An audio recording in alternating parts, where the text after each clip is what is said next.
तो इसमें हमने थोड़ी सी चीजें और करनी है। आज हम करेंगे कंडीशनल प्रोसेसिंग और इंटीजर अरिथमेटिक। तो आज हम इसको फिनिश करके, ताकि हमारा जो नेक्स्ट लेक्चर है वो इंपॉर्टेंट है, वो होगा फ्लोटिंग पॉइंट यूनिट के ऊपर। पेपर कब से? 2 हफ्तों बाद, मतलब 23 से? आई डोंट नो, जो लगा लो 2 भी हफ्ते, वो पता नहीं वीकेंड, यानी कि फ्राइडे को शुरू होता है काम या मंडे को शुरू होता है। अगला भी वो है, टीचिंग वीक है अगला वीक भी। हाँ, 2 हफ्ते बाद।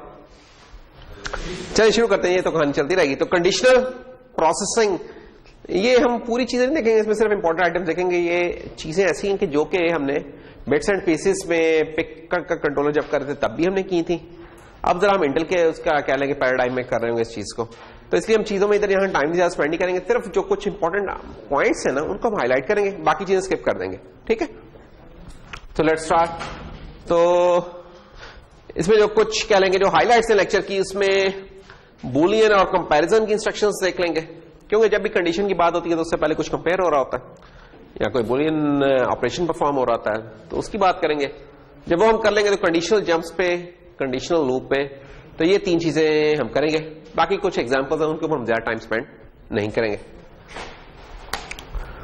तो बूलियन और कंपैरिजन इंस्ट्रक्शंस देखें तो बूलियन जो ऑपरेशंस हैं, या जिसे हम सी में कहते थे बिटवाइज ऑपरेशन, वो कौन कौन से बिटवाइज ऑपरेशन जो हम कर सकते थे, जो कि डीएलडी में भी आप पढ़ते हैं, एंड गेट, एंड का ऑपरेशन, और हो गया हाँ नेंड वगैरह तो है, लेकिन वो नेंड वगैरह अगर आप डीएलडी की सेंस में देखें, डिजिटल इलेक्ट्रॉनिक्स की सेंस में देखें, तो उनकी फैब्रिकेशन जरा आसान होती है, तो इसलिए उधर ज्यादा इस्तेमाल भी हो रहे होते हैं। लेकिन अगर इधर हम टॉप लेवल इसमें देखें अगर अरिथमेटिक में, तो इधर एंड और जोर और नॉट ये हमें मिल जाएंगे। तो इनमें सबसे पहले क्या आता है, एंड। तो एंड जो सा ये ऑपरेशन है, ये बिटवाइज एंड है, जो कि पिक में भी हमने पढ़ा था, याद होगा कि बिटवाइज ऑपरेशंस किए थे ना, जो हमने सी के सेशंस भी किए थे। क्योंकि हमने चीजें कर चुके हुए हैं तो इसलिए हम कोई ज्यादा टाइम नहीं स्पेंड करें, जस्ट आपको इंट्रोड्यूस करवाते जाएंगे, क्योंकि इनकी डिटेल हमने पहले से की हुई है। यहां हम इनका क्या कर रहे हैं, यहां आपको सिर्फ इसकी करस्पॉन्डिंग इंटेल की असेंबली इंस्ट्रक्शन बता रहे हैं और कुछ नहीं। तो इंटेल की असेंबली इंस्ट्रक्शन क्या है इस काम के लिए, एंड। तो दूसरे लफ्जों में जो सी में आप काम करते थे कि आपने सी में लिखते थे कि यार लेट्स से अनसाइंड 4 है आपके पास एक रजिस्टर AX जिसमें पड़ा हुआ क्या 0x 1F, और इस तरह ही एक और अनसाइंड 4, या 4 मैंने इसलिए लिखा है, बाइट इसलिए लिखे कि वैल्यूज जरा थोड़ी रहती है इसमें, जरा आसानी रहती है सहूलत। तो इसमें अगर हम डाल दें लेट्स से 0x 3 5, तो अगर अब मैंने कुछ ऑपरेशंस परफॉर्म करने हैं, जैसे कि अनसाइंड 4, लेट्स से इसको मैं BX कह देता, ठीक है BX AX ही कहने दें, और इसको हम लेट्स से CX कह दें। तो एंड ऑपरेशन सी की दुनिया में क्या होगा, that will be CX equal to AX and BX। इसके जवाब क्या होगा, बिटवाइज एंड है। दूसरे लफ्ज़ में आप इसकी बाइनरी एक्सपेंशन कर ले। आपको पता कि ये हेक्सा में मैंने लिखा था, हेक्सा में लिखा था, इसका मतलब बाइनरी एक्सपेंड करने से बहुत आसान है। हर एक डिजिट इसके अंदर एक निबल होता है जिसकी आप करस्पॉन्डिंग बाइनरी लिख सकते हैं। तो ये चीज क्या हो जाएगी हमारी, डेट विल बी 0 0 0 1 1 1 1 1, और ये चीज है हमारी 0 0 1 1 और 0 1 0 1। So this is 3 5, this is 1F। अब आप इसका बस करस्पॉन्डिंग बिट्स को एंड कर लें, इतना इजी है ये चीज। तो CX में आ जाएगा हमारे पास 1 and 1 1 0 1 0 1 0। तो ये क्या चीज हो गई, 0x 1 5। तो ये चीज मिल जाएगी हमें। तो इस काम के लिए हम कह रहे हैं कि यार जो असेंबली में है चीज हमारे पास वो वाली। अच्छा, जो आप एक गलती कर सकते हैं, अगर सी में इसका कोड लिखेंगे तो जो गलती कर सकते हैं वो ये कर सकते हैं कि आप 2 दफा एंड डाल दें। अगर यार 2 दफा एंड डाल देंगे तो हसीब इससे इशू क्या होगा, या इशू को छोड़ो CX में क्या जवाब आएगा। जब मैंने एक एंड डाला तो CX में जवाब आया 1 5। जब मैंने 2 एम्परसेंट डाल दिए तो CX में क्या जवाब आएगा। ये ठीक है, इंस्ट्रक्शन में कोई मसला नहीं, ये लॉजिकल फिर ऑपरेशन है। ठीक है, लॉजिकल ऑपरेशन क्या कहता है, वो कहता है कि if both the inputs are non zero output will be 1, क्योंकि दोनों नॉन जीरो हैं तो आउटपुट विल बी, तो इसमें सिर्फ इस केस में जवाब सिर्फ 1 आएगा, जस्ट 1, नथिंग एल्स। क्यों? क्योंकि इसने लॉजिकल देखा यार दोनों नॉन जीरो है, उसने ये नहीं देखा कि कॉन्टेंट्स एक्चुअल क्या आते, सिर्फ ये देखे जीरो के नॉन जीरो, अगर दोनों नॉन जीरो है तो सही वाला है। Bit wise and her bit के देख रहा है करस्पॉन्डिंग, ठीक है। इसने पूरे बाइट को देखा लॉजिकल वाले ने, उसने बिट लेवल के ऊपर देखा, चीजों को चेक किया कि अगर दोनों करस्पॉन्डिंग बिट्स नॉन जीरो हैं यानी कि 1 है तो जवाब हमारा 1 होगा। बाकी इसमें रूल्स वही हैं जो कि हमने ऐड के ऑपरेशन में पढ़े थे, सबट्रैक्ट के ऑपरेशन में पढ़े थे। कौन से रूल्स? कि यार आपका मेमोरी टू मेमोरी सोर्स और डेस्टिनेशन मेमोरी नहीं हो सकती, सिर्फ एक ऑपरेंड मेमोरी का हो सकता है, और बाकी आपने इनके साइजेस मैच करने होते हैं, ठीक है, कि सोर्स का और डेस्टिनेशन का साइज मैच होना चाहिए। तो ये वही वाले हमारे चल रहे हैं खाते। तो आगे चलते हैं। इसका एक काम क्या हो सकता है बिटवाइज एंड का? फॉर एग्जांपल आप इसको यूज कर सकते हैं, एक एग्जांपल के इसका ये हो सकता है कि आपने अगर आपको कोई अरे दे देते हैं, सी स्ट्रिंग दे देते हैं, तो सी स्ट्रिंग में अगर आपके पास पड़े हुए कोई स्ट्रिंग पड़ी हुई है, लेट्स से आपके पास पड़ी हुई है चीज, ये एक सी स्ट्रिंग है।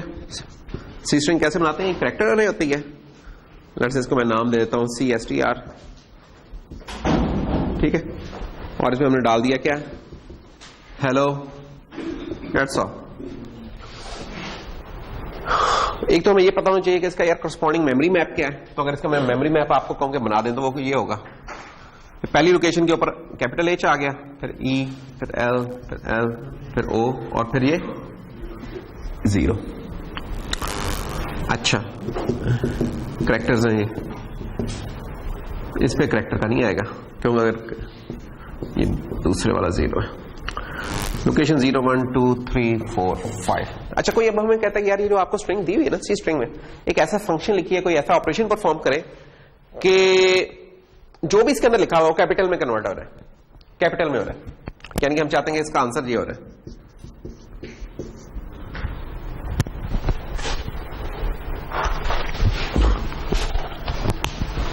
जो कैपिटल है वो तो कैपिटल ही रहेगा, जो दूसरा है स्मॉल में है वो, तो इसका तरीकेकार क्या हो सकता है? उसका ये कि अगर ना हम अगर थोड़ा सा आस्की टेबल देखें ना, तो आस्की टेबल में अगर आप देखें तो आस्की टेबल क्या एक स्टैंडर्डाइज वे है, कई दफा हम डिस्कस कर चुके हैं कि जिसमें आपका जो भी आपके कुछ कैरेक्टर्स हैं, जो भी चीजें, उनका एक स्टैंडर्ड कोड दिया हुआ, उसको वो स्टैंडर्डाइज है, American standard code for information interchange. तो इसमें जब भी आपकी मेमोरी में ए लिखा जा रहा है तो उसके करस्पॉन्डिंग आप मेमोरी में देखेंगे या उसकी बाइनरी वैल्यू देखेंगे तो ए के करस्पॉन्डिंग आपको 0x41 मिलेगा, और जब स्मॉल ए देखेंगे तो 0x61 मिलेगा। अच्छा, अगर अब हम इस कंस्ट्रक्शन को जरा देखें गौर से, तो फॉर एग्जाम्पल जो स्मॉल ए है हमारा, that is 61 and that 61 is 0110 0001, और कैपिटल ए क्या है? That is 0x41 and it is 0x1।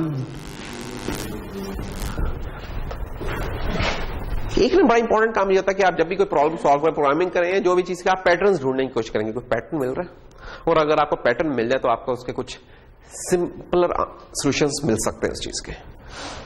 अगर इधर मैं कुछ पैटर्न देखने की कोशिश करूं ना, वो ये है कि यार ए और इस ए में कोई फर्क नहीं है, सिर्फ ये है कि बिट नंबर जो 6 है इसकी 0 है, लेकिन हो सकता है ये बस बाय चांस हो गया, मुझे चाहिए कि मैं कोई और भी उठा के देख लूं। तो लेट्स से मैं W को देखता हूं, तो W जो सा है कैपिटल W, तो कैपिटल W जनाब है हमारा 0x57 and that will be 0101 and 0111, और स्मॉल w क्या है? 7, तो दैट इज 0111। अगेन इसमें भी वैसी ही चीज है, बाकी सब चीजें आइडेंटिकल है। इसके अंदर आके ना हो रहा है क्या हो रहा है कि जो कैपिटल केस होता है उसमें वो चीज 0 हो रही है, वो वाली बिट 0 हो रही है।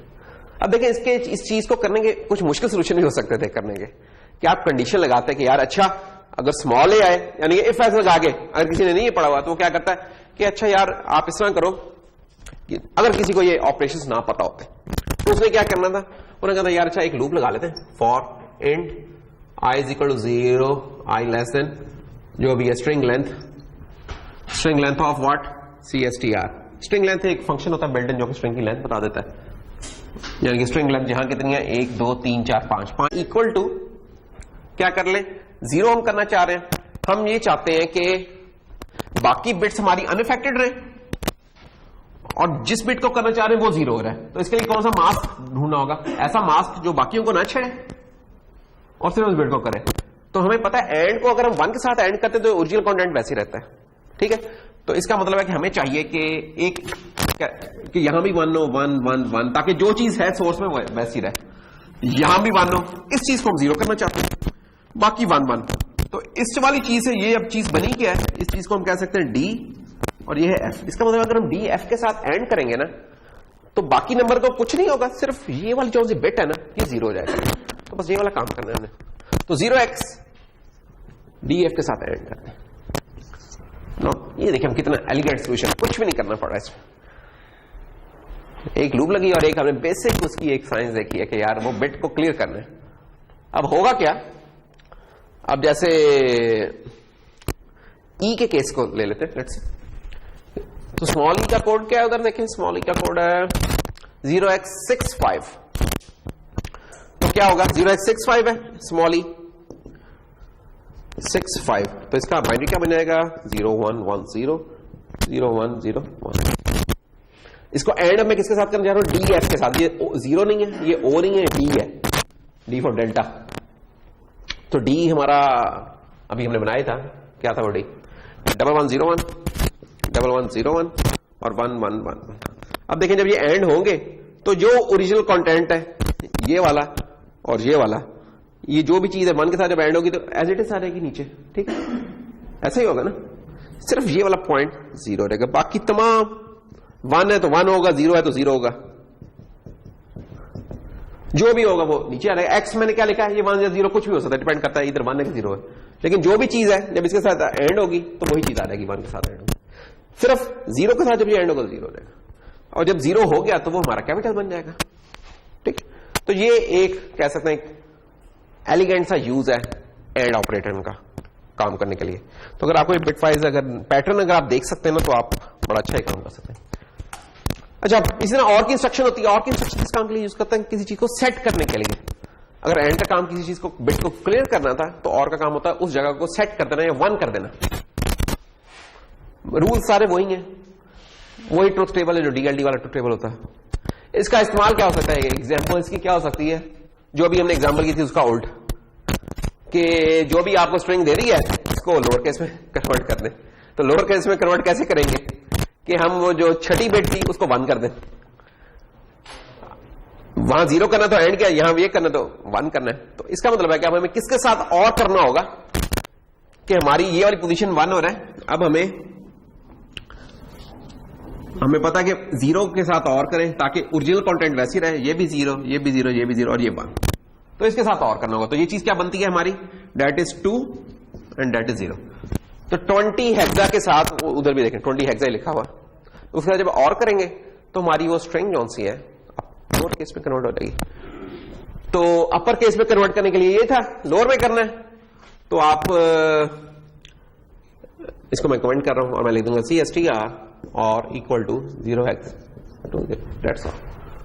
सिर्फ एक कोड चेंज हो रहा है, ऑपरेशन चेंज हो रहा है, तो स्ट्रिंग में देखिए कितनी चेंज आ चुकी होगी। तो इसमें ना बड़ी एलिगेंस आई थी अगर आप पैटर्न्स को देख सकते हैं। अच्छा, इसमें सी से ज्यादा गोल तो हमारा क्योंकि असेंबली का है, तो असेंबली में अगर हम देखें तो क्या हमने काम किया, वहां तो मैंने उसका स्ट्रिंग का नाम लिखा था CSTR, तो यहां इन्होंने नाम लिखा हुआ इसका माई स्ट्रिंग की लेंथ ले ली, वहां स्ट्रिंग लेंथ लगाया था। इधर लेंथ ऑफ का एक ऑपरेटर मौजूद है, वो हमें स्ट्रिंग की लेंथ बता देगा, लूप काउंटर में रख देगा ECX में। फिर माई स्ट्रिंग का एड्रेस हमने ESI में सोर्स इंडेक्स में डाल दिया। उसके बाद जनाब क्या है, एंड परफॉर्म हो रहा है, और बाइट PTR हम किस वक्त लगा रहे हैं, हम उस वक्त लगाते हैं जब एम्बिग्युइटी होने का चांस हो कि यार ये बाइट के तौर पे ट्रीट हो रहा है कि वर्ड के तौर पे कि डबल वर्ड के तौर पे, ठीक। क्योंकि मेमोरी की जो लोकेशन है उसका हमें पता है कि वो उसकी ट्रीटमेंट क्या करनी है, तो हमने बता दिया ये बाइट ट्रीटमेंट करनी है तो बाइट PTR लिख दिया, और फिर हमने इसको ये जो कोड हमने निकाला था ना एंड के लिए, उसके साथ एंड कर दिया। ESI को इंक्रीमेंट किया, यानी कि अगले लूप अरे के इंडेक्स पे चले गए। और लूप L1, ये लूप कब तक चलती रहेगी? जब तक ECX जो है ना ये 0 नहीं हो जाता, तो ये फिर वापस आएगा, फिर वापस आएगा। तो ये असेंबली का कोड है इसका। ठीक, तो हो सकता है कि आपको सी का कोड दे देगा, कह देंगे असेंबली का लिखते हैं, या असेंबली का दे दो, कहेंगे यार सी का लिख लें। ये दोनों डोमेन में हम चलते रहेंगे। और वाले केस में भी ऐसा ही है, एग्जैक्टली वैसा ही कोड है अगर आप गौर करें। सिर्फ क्या हो रहा है कि वहां एंड था, यहां और हो गया और कोड चेंज हो गया, बाकी कोई फर्क नहीं। तो ये एंड और ऑपरेशंस थे। इस तरह बाइनरी डिजिट्स को आस्की में करना हो, आस्की को बाइनरी, तो ये भी इस तरह एग्जांपल देख लीजिएगा। ये भी सेटिंग ही है बिट नंबर 4, बिट नंबर 5 और 6 की, इसको आप जस्ट देख लीजिए। अच्छा, तीसरा ऑपरेशन जॉर का एक्सक्लूसिव और, जो कहता है कि जब भी डिफरेंट होंगी इनपुट्स तो मैं 1 दूंगा, सेम होंगी तो मैं 0 दूंगा। तो इसमें कोई नया नहीं है चीज, रूल्स वही हैं सारे। अरे ये तीनों जो से ऑपरेशंस हैं ये स्टेटस फ्लैग्स को अफेक्ट करेंगे। मसलन कैरी फ्लैग क्या हो रहेगा, ये क्लियर हो रहेगा जब भी ये तीनों ऑपरेशन परफॉर्म होंगे। और ओवरफ्लो का फ्लैग भी क्लियर है, क्योंकि ओवरफ्लो अरिथमेटिक तो हो नहीं रही कोई, ये तो कुछ बाइनरी ऑपरेशंस परफॉर्म हो रहे हैं। तो ओवरफ्लो कैरी का तो अरिथमेटिक का उसके साथ अलग होता है। साइन फ्लैग अलबत्ता जो मोस्ट सिग्निफिकेंट बिट है उसमें जो बिट पड़ी है वो कॉपी हो जाएगी साइन में। तो अगर वो 1 होगी तो 1 हो जाएगी, 0 तो 0 होगी। और 0 जब भी रिजल्ट हमारा 0 रहेगा, 0 फ्लैग 1 हो जाता है। पैरिटी, और पैरिटी जब लीस्ट सिग्निफिकेंट बाइट हमारी इवन होगी तो पैरिटी सेट हो जाएगी। तो खैर ये जैसे एक नेचुरल, इसमें कोई खास समझने वाली चीज नहीं है। इसकी फिर एक एग्जांपल दे दी है कि स्ट्रिंग को इनक्रिप्ट कर दे। इंक्रिप्शंस वगैरह जो होती है ना उसमें आपके कुछ ऑपरेशन परफॉर्म होते हैं। फॉर एग्जांपल जो बड़ा एक मशहूर सा एक इंक्रिप्शन स्टैंडर्ड है AES जिसको बोलते हैं, उसमें क्या होता है कि ऑपरेशन होता है, क्या उसका नाम होता है AES, एडवांस इंक्रिप्शन स्टैंडर्ड। अरे जितने भी इंक्रिप्शन या साइफरिंग के एल्गोरिथम होते हैं ना उनमें बिट ऑपरेशन बहुत परफॉर्म हो रहे होते हैं। इसमें 3-4 चीज होती है। एक सब्स्टिट्यूशन होती है, सबसे पहले सब्स्टिट्यूशन की रहती है। सब्स्टिट्यूशन में क्या करते हैं, जो भी कैरेक्टर होता है उसे एक और कैरेक्टर से रिप्लेस कर देते हैं, वो हमें पता होता है कि किससे रिप्लेस कर रहे हैं। उसके बाद लेफ्ट रोटेशन होती है, वर्टिकल रोटेशन होती है, एक्सक्लूसिव ऑर्स होते हैं, 3-4 ऑपरेशन परफॉर्म होते हैं और मल्टीपल टाइम्स होते हैं कि फाइनल जो आपको आउटकम मिलती है आप उससे कुछ चेक भी नहीं कर पाते कि क्या हो रहा है। तो ये एक बिल्कुल बेसिक सा इंक्रिप्शन का इन्होंने दे दिया है कि इन्होंने सारे ऑपरेशन परफॉर्म नहीं किए, इन्होंने जो एक्सक्लूसिव और जो एक काम था उसमें अंदर हो सकता था वो इन्होंने यहां परफॉर्म कर दिया। अब जैसे एक सी स्ट्रिंग में आप लिखते हैं अटैक एट डॉन, अब ये सी स्ट्रिंग अगर भेज दी जाए, व्हाट्सएप कर दी जाए, लेट से कोई सुन रहा है बीच में ISP पे बैठा या नेटवर्क सर्वर रूम में बैठा, तो देख लेगा अटैक एट डॉन कि यार प्लान बना लिया, किसने बोला, रकीब ने प्लान बना लिया कि अटैक एट डॉन, अटैक कर देना क्योंकि रात खाना सही नहीं मिला।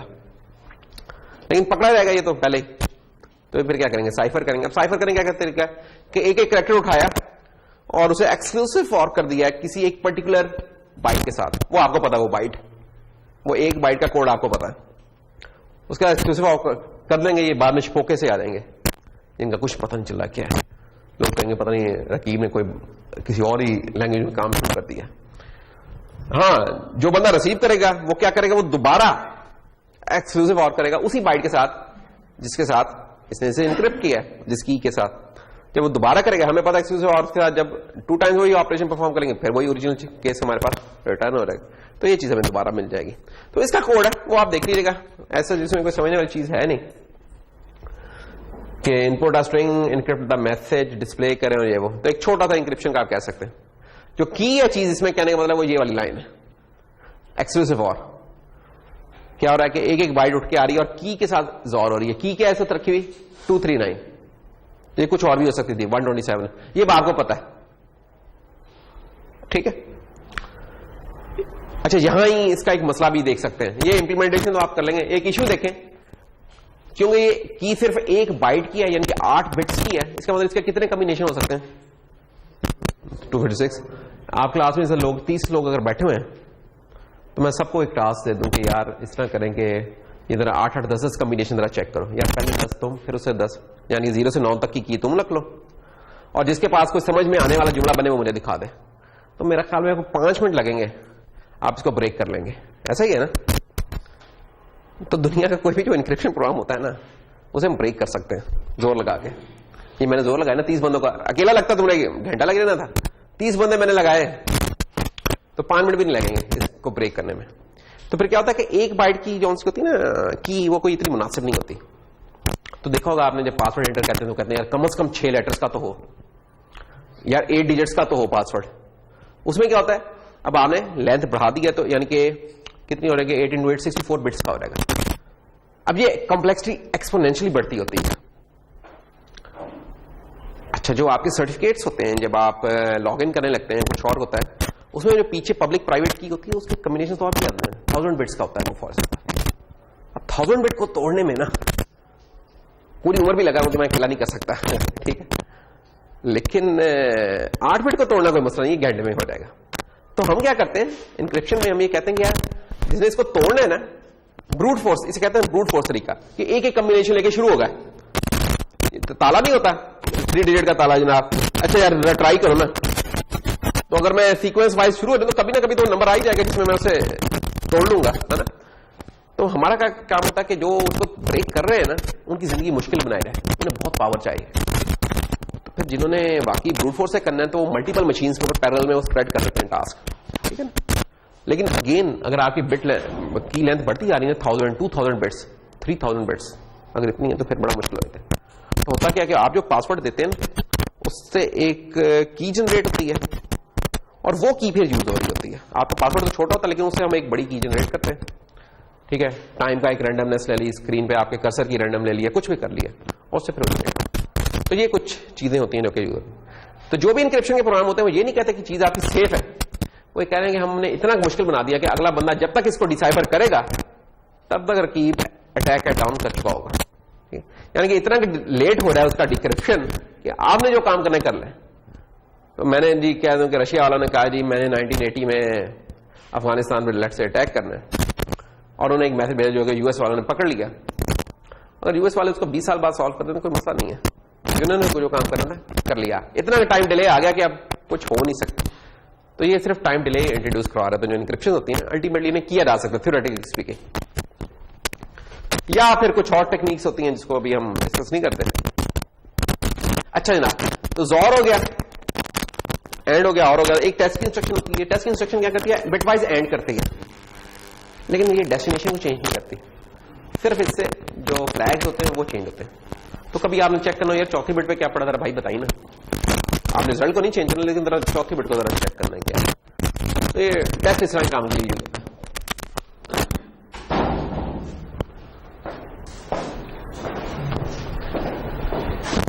मसलन अब ये देखें, अब एएल में कह रहा है कि एएल जो रजिस्टर है जिसकी लोअर बाइट है, उन्होंने कहा कि यार इसकी बिट नंबर 0 और बिट नंबर 3 जो सी है ना, इसको जरा चेक करो कि यहां 1 है,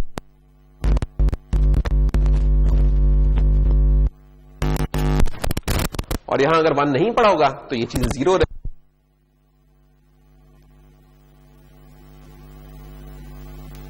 पोजीशंस पे 1 नहीं था, तो नहीं मिलता तो 1 था। तो ये एक छोटा सा काम है इसका। नॉट क्या करता है, उसको कंप्लीमेंट कर देता है। जो नॉट का ऑपरेशन लगे, 1 को 0, 0 को 1, इससे कोई भी फ्लैग इफेक्ट नहीं होता। बाकी तीनों से होता है, इससे कुछ भी इफेक्ट नहीं होता। अच्छा, वो थी हमारी बिटवाइज ऑपरेशन से। अब हम अगले पे आते हैं, कंपेयर की। ये बड़ी इंपॉर्टेंट इंस्ट्रक्शन है। जब भी हमने कंपैरिजन परफॉर्म करना है, सी वगैरह के अंदर तो होता था कि आप जो इफ एल्स लगाते हैं ना, उसमें क्या होता है, उसमें जब आप कंपेयर करते हैं उसमें बता देते हैं आप कंपैरिजन करने क्या जा रहे हैं। ऐसे ही होता है ना कि if A greater than B तो ये काम करो, नहीं दूसरा काम कर लो। If numbers are greater than और इक्वल टू 80 तो बी ए ग्रेड आ गया, एल्स फिर कंडीशन लगा दी। इस तरह ये जो कंपेयर की इंस्ट्रक्शन असेंबली में है ना, ये इसमें जब आप कंपेयर की इंस्ट्रक्शन इशू कर रहे थे तो आप ये नहीं बता रहे थे कि क्या कंपेयर करो, लेस देन, ग्रेटर देन, क्या, कुछ भी नहीं। आप जब एक इंस्ट्रक्शन परफॉर्म करते हो तो सिंपली एक सब्ट्रैक्शन परफॉर्म होती है, ठीक है। वो सब्ट्रैक्शन का भी जो डेस्टिनेशन ऑपरेंड उसमें से सोर्स सब्ट्रैक्ट होता है। असल गेम क्या होती है, इससे रिजल्ट चेंज नहीं होता, डेस्टिनेशन चेंज नहीं होती। इफेक्ट जो इसका पड़ता है वो पड़ता है स्टेटस बिट्स पे। स्टेटस बिट्स चेंज होती है। स्टेटस बिट्स कौन कौन सी थी? ओवरफ्लो की, साइन की, जीरो की, कैरी की, ये सारी बिट्स चेंज होती हैं। उन बिट्स को फिर हम इस्तेमाल करते हुए ना बहुत सारी कंडीशंस बना सकते हैं कि अभी आप देखें तो कल चले ये देख लेंगे हो क्या रहा है। जैसे EX में 5 पड़ा है, EBX में 10 पड़ा है और ECX में 5। कंपेयर हमने कहा, कंपेयर करो क्या? EAX EBX। अच्छा, कंपेयर का मतलब क्या कि सब्ट्रैक्शन परफॉर्म होगी, यानी कि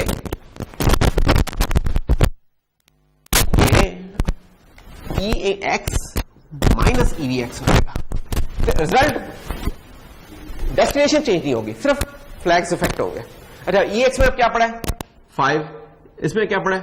10। क्या आगे जवाब? -5। ठीक है। एक तो ये तरीका है कि आप ये रिजल्ट देख के आप फिल कर लें कि स्टेटस बिट्स में क्या है। एक ये है कि बाइनरी में आप कर लें। मुझे ये जरा आसान लगता है, यानी कि मैं देखते ही बता सकता हूं कि इसकी साइन बिट 1 होगी क्योंकि नेगेटिव नंबर है। मैं देखते ही बता सकता हूं कि 0 फ्लैग 0 ही है क्योंकि नॉन जीरो पड़ा हुआ है इसके अंदर। मैं देखते ही बता सकता हूं कि इसमें बोरो की है क्योंकि ऊपर वाला नंबर छोटा है, नीचे वाला बड़ा है, तो इसका मतलब से कुछ बोरो की है, तो कैरी का 1 होगा। ठीक है, तो ये चीजें आप कुछ बता सकते हैं। ओवरफ्लो नहीं हुआ, जब भी डिफरेंट साइन के नंबर होते हैं एड अप तो ओवरफ्लो नहीं होता, तो नहीं हुआ वो देख लें। जो जो हम चीजें की थी वैसे ही आपको नजर आ रही। तो ये फ्लैग्स इफेक्ट हुए। इसी तरह अगर मैं कहूंगा EAX ECX तो अब क्या होगा? 5 ECX में बड़ा है 5 0। अब 0 आ गया, इसका मतलब है कि 0 फ्लैग 1 होगा, sign flag 0, carry flag 0, overflow flag 0। ये ठीक है। तो इस तरीके से फ्लैग चेंज होते हैं। अच्छा, अभी तक हमने कोई कंपेयर ही किया, अभी हमने कोई फैसला नहीं किया कि करने क्या चाहते हैं। ठीक है ना। तो उसमें ना जरा ये 3-4 केस बनते हैं जो आपने जरा ज़हन में रखने हैं कि कंपेयर ना हम अनसाइन भी कर सकते हैं, साइन भी कर सकते हैं। साइन से मुराद क्या है कि जिसमें नेगेटिव पॉजिटिव वाला कंपैरिजन आता है। अनसाइन का मतलब है कि जिसमें हम ट्रीट करेंगे दोनों चीजें ही पॉजिटिव है। अनसाइन कंपैरिजन में हम 0 फ्लैग और कैरी फ्लैग देखते हैं। सिर्फ ये याद रखने की बात है, पूछी भी जा सकती है कहीं, किसी भी प्रोसेसर के लिए ये बात ट्रू होगी कि अनसाइन कंपैरिजन में हम सिर्फ 0 और कैरी फ्लैग देखते हैं। साइन फ्लैग क्यों नहीं देखते? क्योंकि साइन है ही नहीं वो। और ओवरफ्लो वाली भी कहानी इसमें उस तरह नहीं है क्योंकि ओवरफ्लो की चीज में 0 पे जाती है, नेगेटिव साइड में नहीं जाती, तो 0 VF और CF देख रहे होते हैं। अच्छा,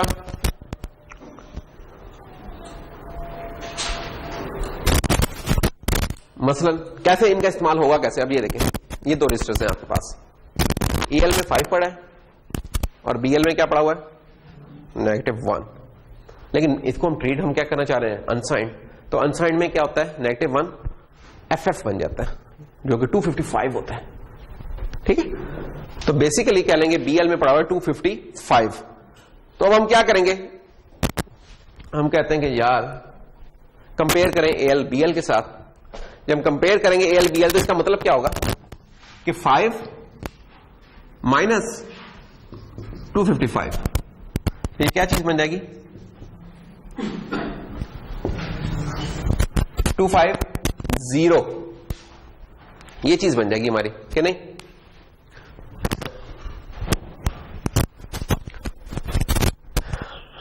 इसमें क्या होगा कि क्योंकि 255 बड़ा है 5 से, इसका मतलब इसने बोरो की है। बोरो की होती थी ना साइंस, जब हमने छोटे में से बड़ा करना तो बोरो करते, तो बोरो कैरी में रिफ्लेक्ट होता है, तो कैरी फ्लैग हमारा 1 हो जाएगा इस केस में।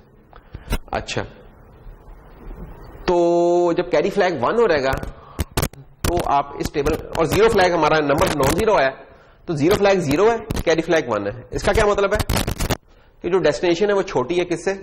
सोर्स से।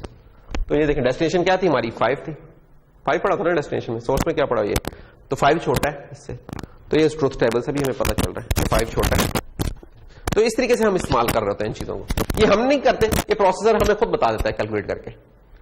अच्छा, साइन में क्या होता है? साइन में हम 3 फ्लैग्स चेक करते हैं, साइन का, ओवरफ्लो का और जीरो का। इधर कैरी का फ्लैग नहीं चेक करते, इधर सिर्फ साइन, ओवरफ्लो और जीरो। और ये वाली चीज हमने पहले भी डिस्कस की थी 2 लेक्चर्स पहले, कि जब साइन फ्लैग और ओवरफ्लो फ्लैग मैच नहीं करते तो हम कहते हैं कि यार sign destination is less than source, और फिर बाकी कम्बिनेशन इस तरीके से। तो खैर ये कुछ कम्बिनेशन बनते हैं, जो आप कुछ नंबर लेना तो आपको पता चलेगा कम्बिनेशन क्या है। ये चले ये कंपेयर करके देख लेंगे। कंपेयर हम कर रहे हैं क्या, एएल और बीएल। अब एएल में क्या पड़ा हुआ है? एएल में पड़ा हुआ है 80, बीएल में पड़ा हुआ है 50। अच्छा, अब ये डेसिमल में दिया हुआ है कि हेक्सा में दिया हुआ है, ये भी चेक कर लेते हैं। अच्छा, तो पहले केस में क्या होगा, 80 माइनस 50 जब हम करेंगे तो जवाब आएगा क्या, 30 इज अ नॉन जीरो। अच्छा, ओवरफ्लो भी नहीं हुआ क्योंकि दोनों के डिफरेंट साइन हो गए थे, 80 में से सब्ट्रैक्ट हो रहा था 50, तो ओवरफ्लो फ्लैग भी जीरो है हमारा, और साइन फ्लैग भी जीरो है क्योंकि रिजल्ट पॉजिटिव है।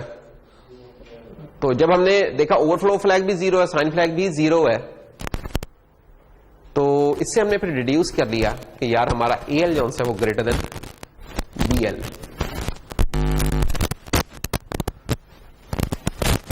Sign flag is equal to overflow flag, ठीक है, दोनों जीरो है, ये भी जीरो, ये भी जीरो, और जीरो फ्लैग जो फ्लैग है ये भी जीरो है। तो ये वाले केस में हम आ रहे हैं जिसमें डेस्टिनेशन हमारी बड़ी है, सोर्स, ये सोर्स था, ये बड़े हैं।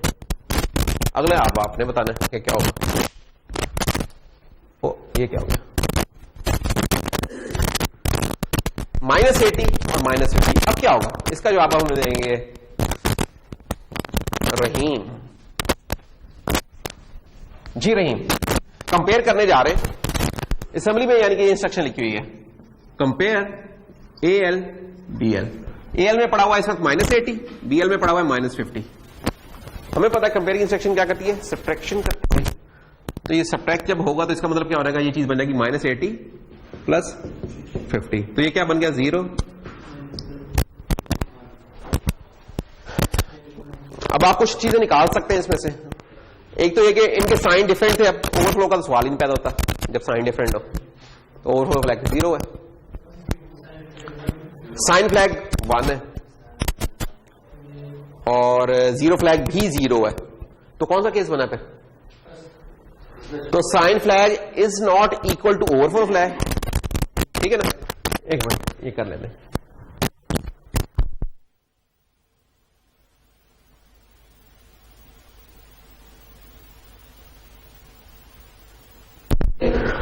ये डेस्टिनेशन थी, ये सोर्स था, तो -80 इज स्मॉलर देन -50, तो ये चीज प्रूव हो गई। और क्या केस बनते हैं,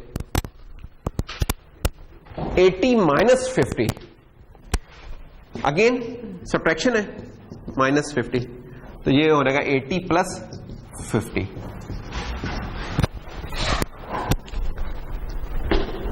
अच्छा, अब इंटरेस्टिंग केस है जरा।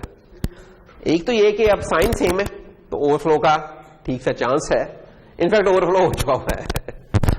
ये जो 130 है ना, ये 127 से ऊपर चला गया है। मैक्सिमम नंबर जो एक बाइट में आ सकता है पॉजिटिव, वो 127 आ सकता है, ठीक है। अगर आप 2's कॉम्प्लीमेंट में चलें तो उधर 127 इज योर 127। 128 जो सा होता है ना, that is actually 2's complement. Unsigned में तो ये है, साइंड में क्या होता है वो, दैट इज -128। 129 is -127, 130 is -126। तो 130 की बात हो रही है, तो actually you are going to have -126 है आपके पास एक्चुअली, क्योंकि साइन कंपैरिजन हो रहा है, तो -126 -126 है।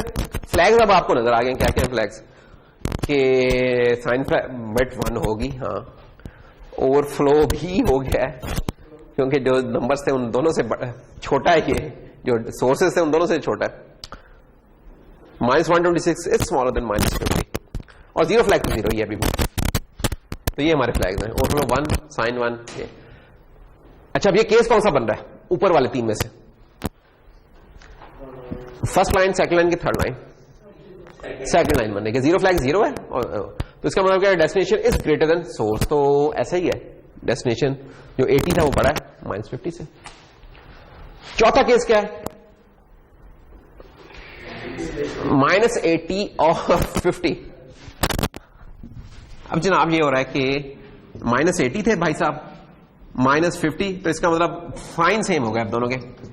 जब साइन सेम हुए तो -130, नथिंग लाइक दिस, कोई चीज होती नहीं -130। तो इसका देखना पड़ेगा कि -130 क्या बनता है हमारा, ठीक है। और इनफैक्ट ये एक पॉजिटिव नंबर भी आया हुआ होगा हमारे पास। एक्चुअली यहां कोई पॉजिटिव नंबर होगा, उसकी वैल्यू क्या है ये भी हम कैलकुलेट कर सकते हैं, लेकिन ये कोई पॉजिटिव नंबर होगा। इसका मतलब क्या होगा, इसका साइन जो फ्लैग है वो 0 होगा, ओवरफ्लो फ्लैग इसका 1 होगा, जीरो फ्लैग स्टिल 0 होगा।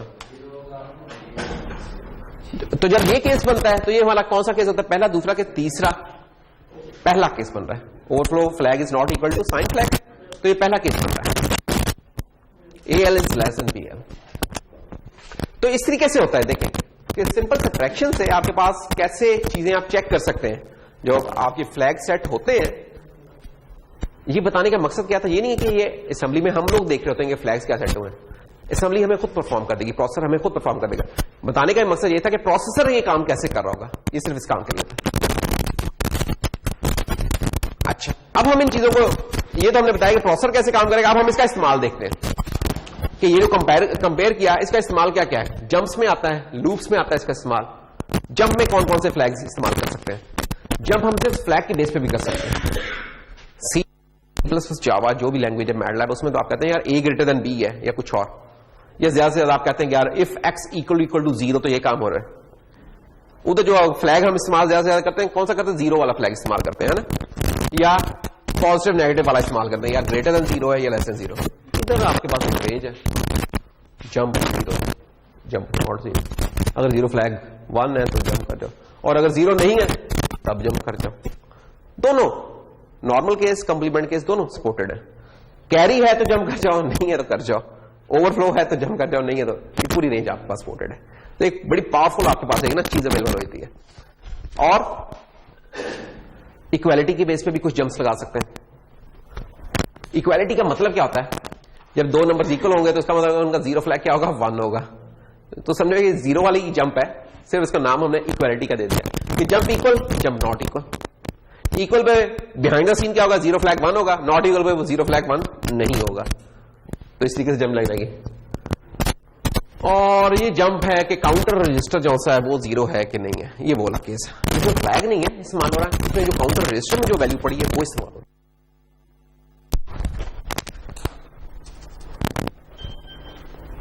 ये कुछ एग्जांपल्स। अच्छा, और तीसरा केस क्या है जंप्स का, एक था जंप और इक्वालिटी, तीसरा केस है jump based on unsigned comparison. Unsigned comparison अभी थोड़ी देर पहले हमने देखे थे। अनसाइंड कंपैरिजन, अनसाइंड कंपैरिजन में हम टर्मिनोलॉजी क्या इस्तेमाल करते हैं, जंप इफ अबव, अगर उससे बड़ा है, ग्रेटर का लफ्ज नहीं यूज करें, अबव। जंप नॉट बिलो और इक्वल, उसका उल्ट। दो केस बनेंगे ना। देखिए, अगर मैंने ये चीज लिखी है कि x ग्रेटर देन y, तो इसकी रिवर्स कंडीशन क्या होगी, एक तो है ना, मैं उसी तरह लिख दूं कि y लेस देन x, नहीं। दूसरा इसका केस ये होगा कि क्या मेरा x लेस देन और इक्वल टू, इस केस में अगर मैं इफ, अगर ये उससे y था इसके अंदर जा रहा था इसमें, और s में दूसरे केस में जा रहा था, यानी कि अगर ये केस तो फिर हेलो करा रहा था, अगर ये ट्रू नहीं होता तो मैं वर्ल्ड करवा रहा था। तो अगर मैं ये दूसरा केस लिखूं, if x less than equal to y, तो फिर क्या होना था, फिर वर्ल्ड यहां प्रिंट होना था और हेलो उल्टा होना था, स्वैप होना था। ठीक है ना, कि ये ग्रेटर देन लिख दूं, या उसका अगर एल्स में लेके आना, एल्स वाली कंडीशन लिखनी है तो फिर लेस देन इक्वल टू लिख दो, एक ही चीज हो जाएगी ना, कि नहीं।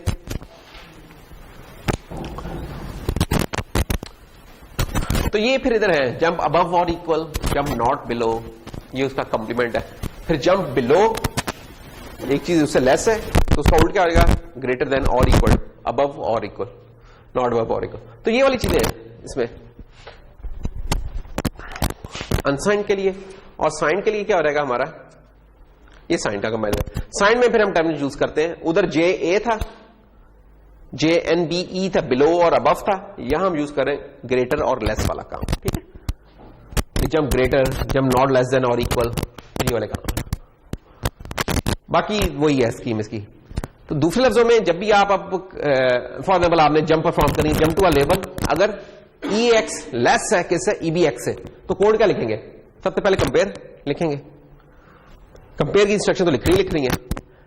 अच्छा, जो काम करना है, जंप जिस बेस पे करनी है, वो अगली लाइन में आप बताते हैं कि यार जंप लेस, अगर जो पीछे जो कंपेयर किया है, अगर उसका रिजल्ट लेस की शक्ल में आ रहा है, तो फिर जंप कर जाओ इस लेस के लेवल के ऊपर, नहीं तो रहने दो। तो ये एक बड़ी पावरफुल कि आप एक ऑपरेशन लिखते हैं, आप उसके ऊपर आप इनमें से कोई भी जंप परफॉर्म कर सकते हैं। सी वगैरह में कुछ और तरीके से होता है, उधर हम कहते हैं if A greater than B, उसकी जंप होती है, या if A less than B. तो हर दफा जंप के अंदर ही कंपैरिजन भी आपका छुपा हुआ होता है। यहां कंपैरिजन अलग है आपका और जंप वाली चीज अलग है, और वो मुख्तलिफ ऑप्शंस हैं। एग्जांपल्स कुछ देख लेते हैं इसकी, फिर जरा सही जरा चीज समझ आती है। जंप टू L1, अगर unsigned E X is greater than वार, इसका मतलब है यहां ग्रेटर और लेस वाली नहीं यूज होनी, अबव और बिलो वाली यूज होगी। क्या हो जाएगा, कंपेयर किया, कंपेयर तो करना ही करना है, जब भी जंप शंप वाला काम है कंपेयर करना है। सिर्फ उस वक्त कंपेयर नहीं करना जब अनकंडीशनल जंप है, जो हमने लास्ट लेक्चर में देखी थी। कंडीशनल जंप में तो कंपेयर होगा ही होगा, क्योंकि कंडीशन को चाहिए। तो हमने कंपेयर किया ई एक्स कॉमा वार 1, और चाहते क्या कि जंप करे L1 पे, अगर ये ग्रेटर है तो ग्रेटर के लिए अनसाइंड में क्या होता है, तो जंप इफ अबव, अगर जंप उससे अबव है तो L1 पे जंप करें। छोटा तो आपको इस तरह ना एक वन लाइनर्स लिख के दे जा सकते हैं, एक लाइन लिख दें कहीं, इसका जरा 2 लाइनों का कोड लिख दो। ये नहीं कि पूरा प्रोग्राम लिखना होगा, ये एक 2 लाइनें असेंबली की लिखनी होगी, पूरा मेला नहीं सजाना। और कंडीशन अगर बता पूछ लें यार कंडीशन क्या कंडीशन बताना है, कुछ भी नहीं, सिर्फ 2 लाइनें वो, यानी कि असेंबली की लाइन्स लिखनी है, मुश्किल नहीं करना आपने। ये देखें इस तरह की फिर एक लाइन लिखी हुई आ जाएगी, जंप टू L1 अगर साइन है। अच्छा, साइन के केस में क्या होगी, जब लगेगी साइन के केस में अबव के करस्पॉन्डिंग क्या होता है, ग्रेटर, तो जेजी से आवाज आए। आज जेजी कहां है हमारा दोस्त जंजुआ, जे अभी बैठा हुआ था ना, तो देख जैसे जेजी का जिक्र है चला गया यार, तो ये जेजी। अब देखो इसमें कोड लिख रहे हैं, फिर बाद में इसमें ये कि साथ साथ जरा पता चले यार फ्लैग्स कौन कौन से सेट होने हैं, फिर मजा जरा आएगा। तो 2 नंबर का अगर सवाल हुआ तो 1 नंबर इस कोड के लिखने के और 1 नंबर ये फ्लैग्स बताने के, ठीक है। 2 नंबर के हमें आपको पता है हमारे सवाल होते हैं, वजह क्या होती है उसकी, हमने इतने क्यों कम नंबर के सवाल रखे होते हैं, पता है वैसे? उसकी वजह यह है कि ताकि आप लोग ना थोड़ी सी भी चीज देना ना, मैं आपको आधा 1 नंबर दे सकूं। अगर मैंने 10 में से वो नंबर देने हो तो वो बहुत कम नंबर बनते हैं, लेकिन 2 में से जब मैं देता हूं तो 50% नंबर बन जाते हैं। तो इस तरीके से जरा नंबर अच्छे होते हैं। तो इसलिए मैं जो मुश्किल सवाल होता है, देखा होगा आप लोग सोचते होंगे यार क्या फजूल सी नंबरिंग की है सवालों की, मुश्किल सवाल भी 2 नंबर का है, आसान सवाल भी 2 नंबर का, लेकिन इसमें असल में हम भलाचार होते हैं अपने भाइयों का कि जो मुश्किल है बस ये बताना ना किसी को। हाँ, jump to L1 if sign E X is greater than और इक्वल टू, तो ये ग्रेटर देन JGE आ गया। तो यार ये इस तरह की एग्जांपल है, ये शेयर कर लेंगे तो इसमें देख लेना, ठीक है। इसमें कोई समझने वाली चीज है नहीं, ये सिंपल इस तरह की बेसिक्स है। मिन मैक्स भी इस तरह कंप्यूट हो जाएंगे। अच्छा, इसको जैसे इग्नोर, एक बिट टेस्ट की इंस्ट्रक्शन है, छोड़ो इसे। कंडीशनल लूप पे आते हैं, ये जरा शुगल है। अभी तक जो हमने लूप देखी थी वो सिंपल लूप थी, जो कहती थी जब तक ECX 0 नहीं हो रहा लूप करते रहो। ये एक नई चीज आ गई है, ये कहती है loop Z and loop E। ये क्या कहते हैं, ये कहते हैं कि यार जब भी ये इंस्ट्रक्शन एग्जीक्यूट होगी तो 2 काम होंगे। लूप काउंटर तो डिक्रीमेंट होता ही होता है, प्लस एक और भी काम है। काउंटर को डिक्रीमेंट करने के बाद ये देखेगा कि ECX मेरा ग्रेटर देन 0 है, यानी कि अभी तक नॉन 0 है, और 0 फ्लैग भी मेरा 1 है, एक एडिशनल चीज आ गई, तब दोबारा लूप कर लो ये काम। यानी कि 2 कंडीशन चेक हो रही है बेसिकली, कि एक तो ECX जो सिंपल लूप थी उसमें सिर्फ ECX चेक, वो भी चेक हो रहा है, और प्लस 0 फ्लैग को भी देख रहा है। अच्छा, इसका यूज क्या है? यूज होता है कि जब हमने तो फर्स्ट एलिमेंट ढूंढने हो ना, इसका वो यूज होता है। मसलन ये देखें, अच्छा इसका उल्ट केस भी है। उल्ट केस क्या है? Not zero not equal. अच्छा एग्जांपल देख लेते हैं, एग्जांपल क्या है इसकी फॉर एग्जांपल। ये देखें, हमने क्या किया, ये एक कोड लिखा हुआ लंबा चौड़ा सा, असल जो हम मेन पॉइंट पे हैं, हमने टेस्ट किया। क्या टेस्ट किया? बेसिकली ना हम इस कोड में ना क्या करना चाह रहे हैं, हम अरे का पहला ऐसा एलिमेंट ढूंढना चाह रहे हैं जो कि लेस देन 0 है। उसका ढूंढने का तरीका क्या होगा? हम अरे में नेगेटिव, फर्स्ट नेगेटिव वैल्यू ढूंढना चाह रहे हैं। जैसे ही वो मिलेगी हम भाग जाएंगे। ये काम है। अब वो नेगेटिव वैल्यू कैसे मिलेगी? ऐसा नंबर जिसकी साइन बिट 1 होगी। तो बेसिकली अगर हम अरे का एक एलिमेंट उठा कर लाएं और उसकी साइन बिट टेस्ट कर लें, जैसे ही वो हमें मिले क्या 0, साथ ही हम लूप से निकल लें। ठीक है, तो जनाब होगा क्या इसमें? हम लूप जी लगा दें। देखिए हमने टेस्ट किया, अरे के एक एलिमेंट को उठाया, उसे टेस्ट किया 8000 हेक्सा के साथ। 8000 हेक्सा क्या होता है? क्योंकि वर्ड पीटीआर है। वर्ड पीटीआर का मतलब क्या होता है? ये 16 बिट का नंबर लिया हुआ है हमने। 16 बिट का नंबर है तो इसका मतलब उसमें 4 निबल्स होंगे।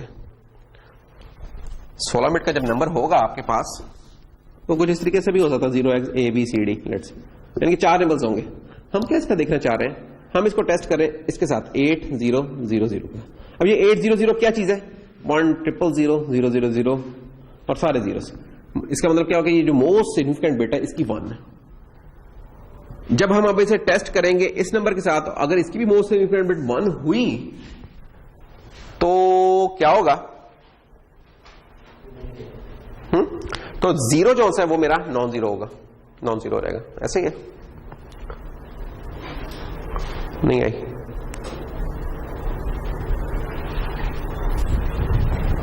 एंड का ऑपरेशन होता है ना टेस्ट में होता है क्या? एंड का ऑपरेशन परफॉर्म होता है। ठीक, अगर ये भी 0 थी लेट से, टेस्ट में इसके साथ एंड करता तो जवाब में 0 ही होना था। अब इस केस में क्या होना था? 0 फ्लैग में मेरा 1 होना था। अब यहां क्या है? यहां बाकी एलिमेंट्स तो 0, इन सब का तो जवाब 0 आ ही रहा है। मैटर क्या कर रहा है? Sign bit. साइन बिट को हम चेक करना चाह रहे हैं, हम पूरे नंबर को देखने से साइन बिट को देख रहे हैं। तो साइन बिट अगर नेगेटिव नंबर हुआ तो 1 and 1 जवाब 1 मिलेगा, तो 0 फ्लैग मेरा नॉन जीरो रहेगा। और अगर पॉजिटिव नंबर हुआ तो यहां 0 होना था, तो 0 and 1 0 होना था, फिर से होना। तो पॉजिटिव नंबर के केस में टेस्ट के रिजल्ट ने आना था 0 और नेगेटिव के केस में टेस्ट के रिजल्ट ने आना था नॉन जीरो। ठीक है, तो हम क्या कर रहे हैं? लूप 0। जब तक 0 मिल रहा है हमें, हम लूप किए जा रहे हैं। अब ये 2 केसेस में लूप चल रहा है। जब तक लूप का काउंटर नहीं खत्म होता तब भी हम लूप किए जा रहे हैं, और जब तक 0 मिल रहा है तब भी। जैसे ही हमें पहला नॉन जीरो मिला, साथ ग्लिच बाहर आ गया और कहेगा जंप नारा लगाया, फाउंड, भाग जाओ, आ गया। ये काम होता है हमारा। तो ये छोटी छोटी कुछ एग्जांपल है इस तरह की, देख सकते हैं। योर टर्न आप अपनी टर्न खुद ही कर लीजिएगा। ये बड़ी बेसिक सी एग्जांपल है, इसलिए इसको मैं जस्ट छोड़ रहा हूं। तो खैर, तो इसमें से हाँ, इस तरह का कोड दिया जा सकता है आपको कि इब्राहिम आप ना ये कोड ले लें, सी का कोड है, इसकी जरा असेंबली लिख दें। तो आप लिख दीजिएगा इसकी असेंबली। कैसे लिखेंगे अब इस चीज की असेंबली? फॉर एग्जाम्पल ये नहीं कि पूरा प्रोग्राम लिखना है, सिंपल इसके करस्पॉन्डिंग असेंबली लिखनी है। सबसे पहले तो कंडीशन चेक करिए, मतलब आप भी कंपेयर परफॉर्म कर लें, कंपेयर var1, var2। लेकिन var1, var2 हम कर नहीं सकते, क्यों? दोनों मेमोरी है। तो एक थोड़ा सा शरई मसला आ गया कि एक वेरिएबल को उठा के हम रजिस्टर में ले आए, तो एक वेरिएबल को उठा के रजिस्टर में कर लेंगे, मूव करा लेंगे, और फिर उसको डायरेक्टली var2 के साथ कंपेयर कर लेंगे। तो वो देखिए, var1 को उठा के हम डायरेक्टली ले रजिस्टर में ले आए, कंपेयर कर लिया, उसके बाद कंडीशन क्या चेक हो रही है कि अगर बराबर है तो ये काम कर ले, नहीं तो फिर ये कर ले। आपने कहा कि अगर इक्वल नहीं है, आपने इक्वल नहीं कहा, असेंबली में ना उल्टी कंडीशन पे काम कर रहे होते हैं, उसकी वजह है, अभी देखते हैं। हमने कहा अगर इक्वल नहीं है तो जंप लगा के एल्स पार्ट पे चले जाओ। अगर हम इक्वल कहते फिर तो जंप नहीं ना लगानी थी, तो इसलिए हमने उसकी उल्टी कंडीशन देखी, नॉट इक्वल एल्स पार्ट पे आ रहा और एक्स में 2 मूव कर दो। लेकिन अगर जंप नहीं लगती, इसका मतलब इक्वल है, इक्वल है तो इसका मतलब एक्स में 1 मूव कर दो, और जब मूव कर दिया है तो ये नहीं कि ये वाला कोड भी चलाना है, ये तो गड़बड़ हो जाएगी। जंप लगा के इस जगह पे आ जाओ।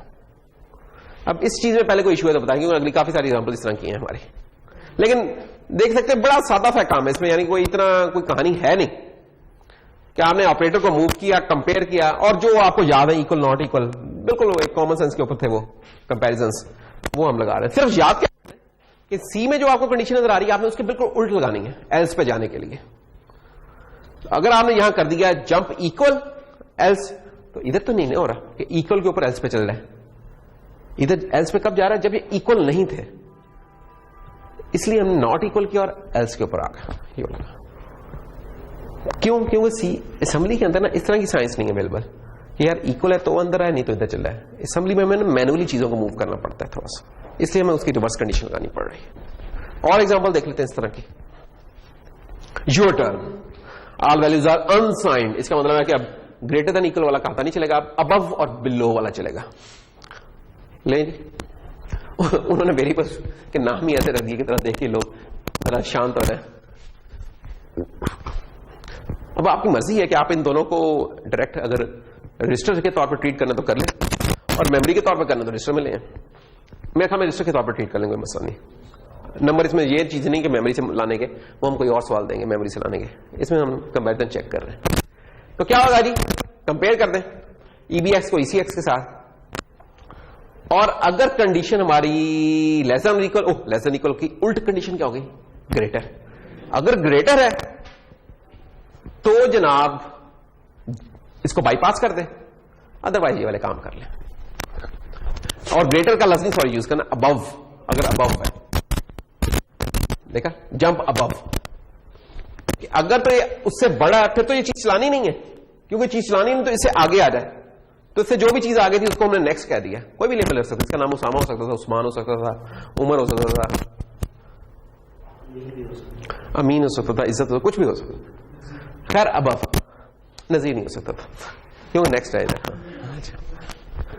नजीर का नाम छोटी जगहों में ना किया, नजीर बड़े स्टेज का प्लेयर है। अच्छा ठीक है, तो ये एक एग्जांपल हो गई, और इसके मल्टीपल करेक्ट सॉल्यूशन हो सकते हैं, इसमें भी कोई शक नहीं। Return 32 bit sign number, ले जी एक कोड आ गया। अब जरा कंडीशन जरा थोड़ी सी हमने खिलानी शुरू कर दी है। अगर वेरिएबल लेस देन, अच्छा वार जब बारे तो समझ लो मेमोरी ऑपरेंड है, लेकिन अगर अगर रजिस्टर के नाम है ना तो उनको रजिस्टर के तौर पर ट्रीट कर लो। इनमें से एक ऑपरेंड मेमोरी में आएगा, कंपेयर होगा, कंपेयर के बाद उल्ट कंडीशन लगेगी जो कि क्या है, ग्रेटर, हाँ जंप ग्रेटर, कि ग्रेटर के केस में एल्स पे आ रहा है। बस खत्म यार, मैं क्या बताऊं, तुम लोग ज़हीन लोग हो माशाल्लाह। ये देखो, ओए होए ये क्या हो गया इसने क्या किया, नहीं हमने जो किया वो भी सोल्यूशन ठीक है, और ये भी सोल्यूशन। इसने क्या किया, इसने इफ वाले पार्ट को ना आगे ले गया, जो ट्रू था ना चीज उसको आगे ले गया वो, और जो ये वाली इसको आखिर में ले गया, और एल्स वाले को पहली जगह पे ले आया। तो ये मैंने पहले भी बताया था कि अगर हम कंडीशन एज इट इज लगाएंगे तो एल्स वाला चीज चलती है हमारी असेंबली में, और अगर उस कंडीशन उल्ट कर लेंगे फिर वो होगी। तो इसका एक सोल्यूशन ये वाला है, दूसरा सोल्यूशन मैं लिख देता हूं आपको, ये देखिए, हाँ तो ये बना रहे हैं ना, ये देखिए, हाँ जी बनने तो तीन ही है, सिर्फ प्लेसमेंट का फर्क हो रहा है और कुछ भी नहीं। ये देखिए, पहली लाइन वैसे की वैसी है, फर्स्ट लाइन वैसे की वैसी है कि मूव EAX, var1। दूसरी लाइन के ना कंपेयर, ये भी वैसे की वैसी है कि EAX, var2। तीसरी लाइन यहां हमने कहा था कि हम ग्रेटर की लगाएंगे, तो हम ग्रेटर की ही लगा रहे हैं कि जंप ग्रेटर किस पे चला जाए, एल्स पे, एल्स पार्ट पे। अच्छा, अगर ये कंडीशन ट्रू ग्रेटर ना होता तो फिर क्या होना था, फिर हमने कहना था यार var3 में 10 डाल दो, तो डाल देते कि मूव var3 और 10। अच्छा अभी मैं कुछ लाइन लिख रहा हूं, गड़बड़ छोड़ रहा हूं, टेंशन ना लेना। तो ये एल्स पार्ट आ गया मेरा। एल्स पार्ट में हमने क्या करना है, अगर एल्स में आ रहा है कि मूव करवा दें, क्या var3 में 6 मूव करवा दें, और मूव var4 में 7 मूव करवा दें। अच्छा अब जो कुछ और जंप हमने लगानी है वो क्यों लगानी है? अब देखो, अगर मैं यहां कोई जंप नहीं ना रखता यहां, तो होगा क्या, ये वाला कोड भी चल जाएगा, इफ वाला भी चल रहा है, इस वाला भी चल रहा है, जो कि गलत बात है। इसका मतलब है कि मैंने अब ये वाली चीज स्किप करवानी है, ये वाला डब्बा स्किप कराना है। उसका के लिए एक और लेबल लगा दूं, लेट्स से नेक्स्ट मैं उसे कह देता हूं, तो मैं कहूंगा जंप। अब ये अनकंडीशनल है, जंप लगानी है भाई, कोई कंडीशन नहीं, बस लगा के भाई इधर आ रहा है, नेक्स्ट पे आ रहा है। अच्छा, जो भी लेबल होता है उनके आगे कॉलन आता है। इधर कोई जंप लगाने की जरूरत नहीं, क्योंकि ये खुद बहुत ही नेक्स्ट के ऊपर आ रहा है, तो डेट्स ऑल। ये आपका कोड है, वो भी ठीक है, ये भी ठीक है। इससे आपको दोनों पता चल गया कि अगर कंडीशन आप एज इट इज इस्तेमाल करते हैं तो एस वाला पार्ट आपका इफ बन जाता है, और अगर कंडीशन उल्टा कर दे तो इफ ही रहता है। और बहुत तो जो अब आपकी चॉइस है कि दोनों में से कौन सी चीज आप सिलेक्ट करते हैं। लेकिन अगर आप आंखें खोल के रखें, लॉजिक को ज़हन में रखें कि यार क्या होना चाहिए, तो आपको रट्टा मारने की कोई जरूरत ही नहीं है। वैसे नेचुरल है कि यार अच्छा अगर ये काम हो रहा है तो फिर कौन सा काम नहीं करना, वो इफ और एल्स बन जाएंगे आपके।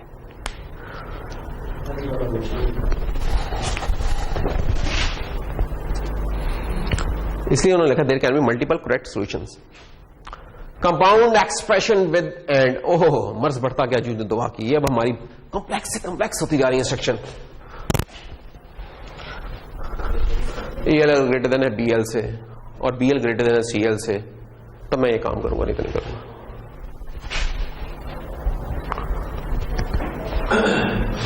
अब होगा क्या इसमें, अब ये दो कंडीशंस हैं, बीच में इसके लॉजिकल एंड आ रहा है, लॉजिकल एंड आ रहा है, इसका मतलब क्या हुआ है, इसको शॉर्ट सर्किट भी कहते हैं। शॉर्ट सर्किट से हमारा कोई इनमें से एक चीज भी जीरो होगी तो मुझे दूसरी कंडीशन चेक करने की कोई जरूरत नहीं है, क्योंकि एंड है, एक भी आइटम उसका इनपुट जीरो हो गई तो इसको शॉर्ट सर्किट इंप्लीमेंटेशन कर सकते हैं, और दोनों करनी दोनों कर रहे हैं, लेकिन ये शॉर्ट सर्किट इंप्लीमेंटेशन हम इसकी कर रहे हैं। तो हमने किया एएल को greater than AL BL compare किया, अच्छा बल्कि लिखा भी हुआ शॉर्ट सर्किट, ठीक है। और इसको ट्रीटमेंट क्या इसकी इन्होंने बताई गया, कोई बताई नहीं कि ट्रीटमेंट इसकी क्या होगी, साइंड है कि अनसाइंड है। अगर नहीं लिखा तो आपकी चॉइस है, साइंड करनी है साइंड कर लें, अनसाइंड करनी है अनसाइंड कर लें। अब इन्होंने की हुई है कोड में अनसाइंड वाली की हुई है, तो अनसाइंड करना है तो अनसाइंड भी कर सकते हैं। तो खैर अगर AL greater than jump above if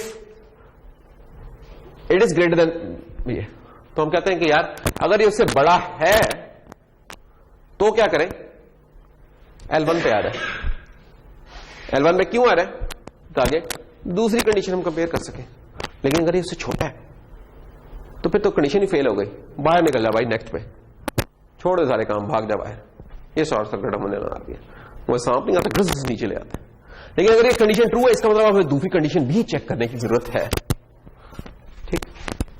चलिए दूसरी कंडीशन चेक कर लें, BLCL।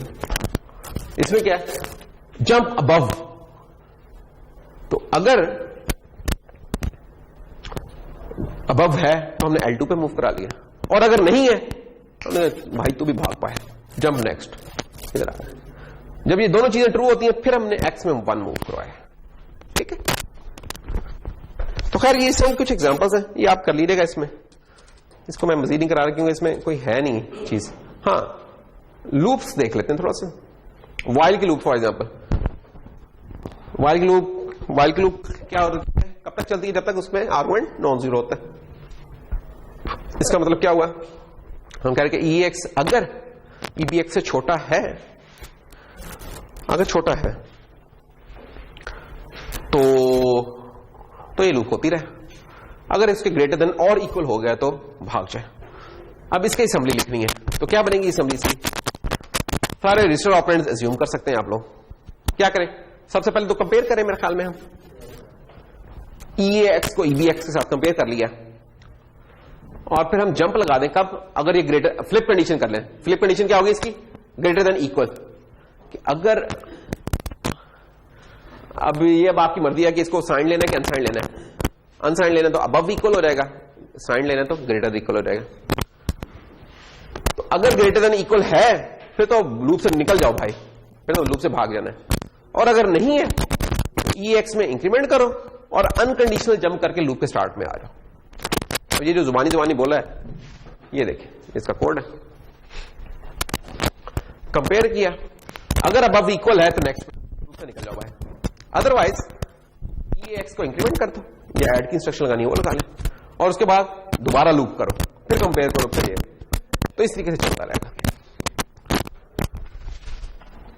ये एक और वाइल की लूप है, इसका कोड आप लिख सकते हैं फिर।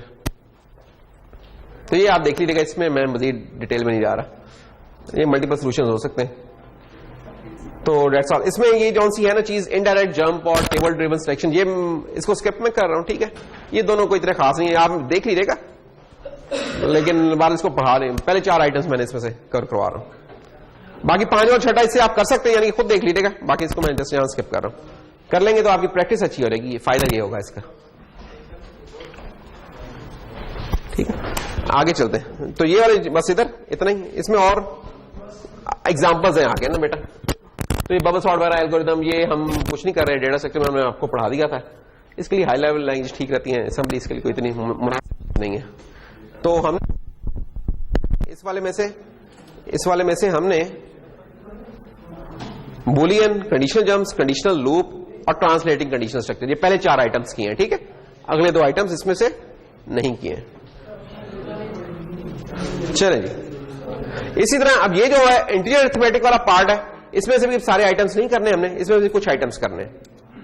मसलन क्या है, क्या है इसके अंदर, ये चीजें हमने पढ़ी हुई हैं, सिर्फ उसका असेंबली की कुछ 1-2 इंस्ट्रक्शन देखनी है। ये वाली सारी चीजें हमने पिक की दो, शिफ्ट एंड रोटेट इंस्ट्रक्शंस, उनकी एप्लीकेशन क्या है, मल्टीप्लिकेशन एंड डिवीजन, और जिस तरह अभी हमने कंडीशनल कोड के असेंबली में ट्रांसलेट किया था, इस तरह अरिथमेटिक कोड को असेंबली में हम जरा ट्रांसलेट करके देखेंगे। तो ये अभी क्विकली अभी देख लेते हैं, कोई इसमें है नहीं चीज। शिफ्ट क्या होती है जी, इज्जत जी, शिफ्ट क्या होती है? शिफ्ट में हम क्या करते हैं, शिफ्ट जो भी होगी, अब आपका ये बेंच है तो इसमें या तो आप शिफ्ट लेफ्ट हो सकते हैं या शिफ्ट राइट हो सकते हैं। शिफ्ट लेफ्ट के लिए शिफ्ट लेफ्ट की इंस्ट्रक्शन है, शिफ्ट राइट के लिए राइट की इंस्ट्रक्शन है। और ये वाली जो शिफ्ट होती है इसको हम बोलते हैं लॉजिकल शिफ्ट, ठीक है। लॉजिकल शिफ्ट में क्या होता है कि शिफ्ट लेफ्ट में तो उसमें कोई फर्क इतना नहीं नजर आता। शिफ्ट राइट में क्या होता है कि उसमें 0 इंसर्ट होते जाते हैं, जो मोस्ट सिग्निफिकेंट बिट होती है उसमें 0 होते जाते हैं। तो ये शिफ्ट लेफ्ट देख लेते हैं पहले। शिफ्ट लेफ्ट में क्या हो रहा है, ये वाला आइटम इधर आ गया, ये इधर आ गया, और लीस्ट सिग्निफिकेंट बिट पे क्या होगा, 0 इंसर्ट हो गया, और जो मोस्ट सिग्निफिकेंट बिट थी वो कहां चली गई, कैरी में चली गई। रूल्स वही हैं जो कि हमने अरिथमेटिक में मूव में पढ़े थे कि आपके साइज मैचिंग होनी चाहिए और इस तरह के।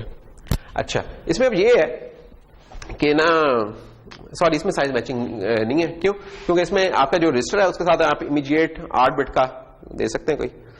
अब एक आपका 32 बिट का रजिस्टर है, उसमें आप मैक्सिमम कितनी शिफ्ट मार सकते हैं, 32 की मार सकते हैं, ज्यादा नहीं मार सकते, ठीक है। तो वो जो भी 32 है वो आपका इस इमीडिएट रेट में आ जाएगा। अगर आपने वही वाली वैल्यू किसी रजिस्टर में स्पेसिफाई करनी है तो रजिस्टर के भी लोअर पार्ट में वो चीज आ जाएगी, लोअर बाइट में, ठीक है। तो ये इनका साइज मैच होना जरूरी कोई नहीं है, आपने जितनी अमाउंट ऑफ शिफ्ट है वो 8 बिट के अंदर आ रही है, बस ये याद है। शिफ्ट लेफ्ट को हमने कई दफा कहा है कि shift left by 2 is your fast multiplication, ये दो ऐसे ही जैसे 2 से मल्टीप्लाई कर दिया आपने। ये वाली चीज तो हमने कई दफा एग्जांपल भी करके देखी हुई है कि जैसे 5 को हमने जब लेफ्ट शिफ्ट बाय 1 करेंगे तो क्या होगा, रिजल्ट जो आपका बनता है वो ऐसे ही जैसे आपने मल्टीप्लाई बाय 2 कर दिया। तो shifting left n bits multiply the number by 2 की पावर n से मल्टीप्लाई कर रहे हैं।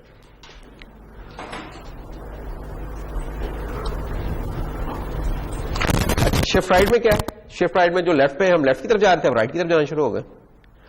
उधर लेफ्ट मोड में 0 इंसर्ट हो रहा था, यहां राइट मोड में हो रहा है, सॉरी उधर राइट मोस्ट में हो रहा था और यहां लेफ्ट मोस्ट में हो रहा है 0 इंसर्ट, और जो राइट मोस्ट बिट है वो कैरी में जा रही है।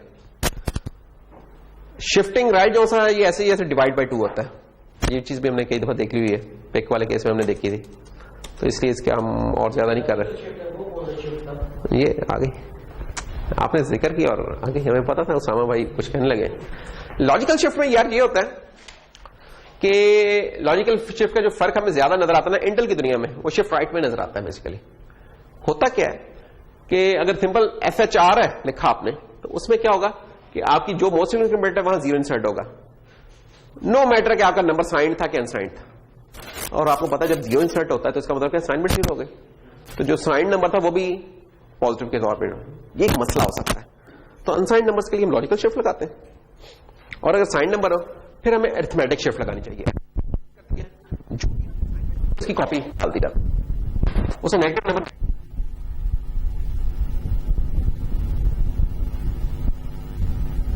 1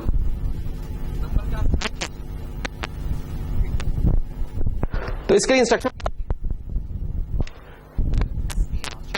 स्टैटिक राइट AR है सार। तो जो अरिथमेटिक लेफ्ट है वो बेसिक इक्वली है इधर।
3 6 ही रहेगा, दैट्स ऑल।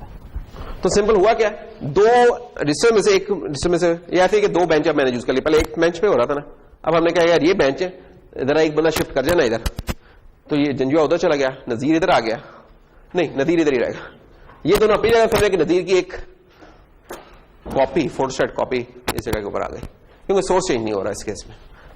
नजीर तो कोई मसला तो नहीं कि तुम्हारा एक क्लोन बना लिया है इस क्लास में, चलो ठीक है, तो नजीर नंबर 2 होगा वो बेसिकली। तो ये काम हो गया नजीर जी। एक्स में कोई फर्क नहीं पड़ रहा हमें, शब्द समझ में ठंड लग रही है। तो ये शिफ्ट लेफ्ट FHLD था, इस तरह इसका दूसरा भाई आर वाला भी है। एक चीज समझ ले तो दूसरी चीज होती है। एक मिनट यार, अफराहीम आ गया भाई। जी फहीम भाई, हाँ वो कहां गया, वो तो उड़ गया, ये गिर गया कहीं यहाँ आउट पास। हाँ ये AX और ये वैल 1 था, हाँ ए इधर आ गया, इसमें क्यों नहीं फर्क पड़ा? ये तो हमारी चॉइस है, हमारी चॉइस है कि इसमें फर्क डालना चाहते हैं कि नहीं डालना चाहते। अगर हमने इसमें भी फर्क डाल दिया, होता क्या है, डेस्टिनेशन तो बेसिकली ये है आपकी, ये सोर्स था, दूसरा आप सोर्स के साथ चेंज कर रहे हैं।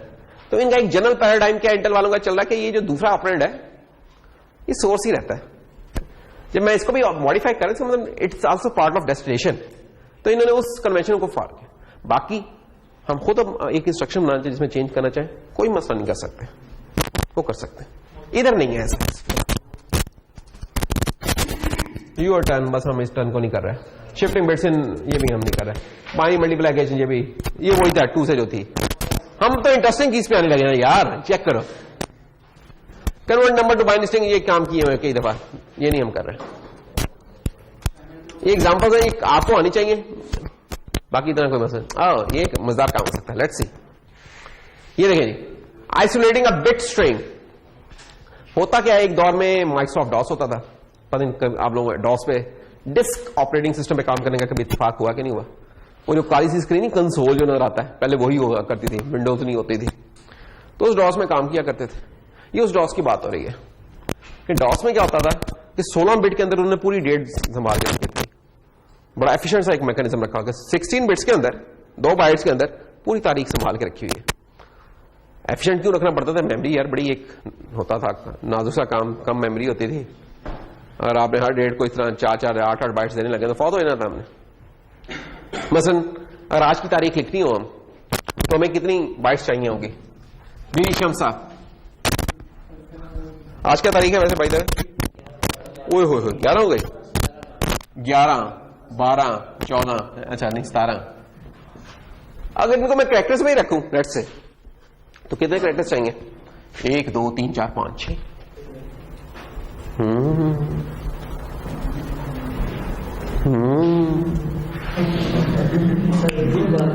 मसला क्या हो जाना था? नहीं, ये तो अभी मिनिमम केस है, मिनिमम केस है। अगर फॉर एग्जाम्पल हम यही होते, नजीर भाई आपकी तारीख पैदाइश क्या? 99 95? बहुत पुराने हैं आप तो। कोई 99 वाला है इधर? ना कर रही, कितने तूने चेंज किया अपनी डेट ऑफ बर्थ? लग रहा है कोई यहां फर्क है, ठीक है। तो अगर ये इनकी होती तारीख पैदाइश कि 11 12 99 और ये अपनी पहली सालगिरह मनाते, तो क्या होता? 11 12 00। ये तो गड़बड़ हुई नहीं थी, इसका मतलब 2 डिजिट्स और भी चाहिए थे, तो ये होना था 199 और ये 200। अब कितनी चाहिए?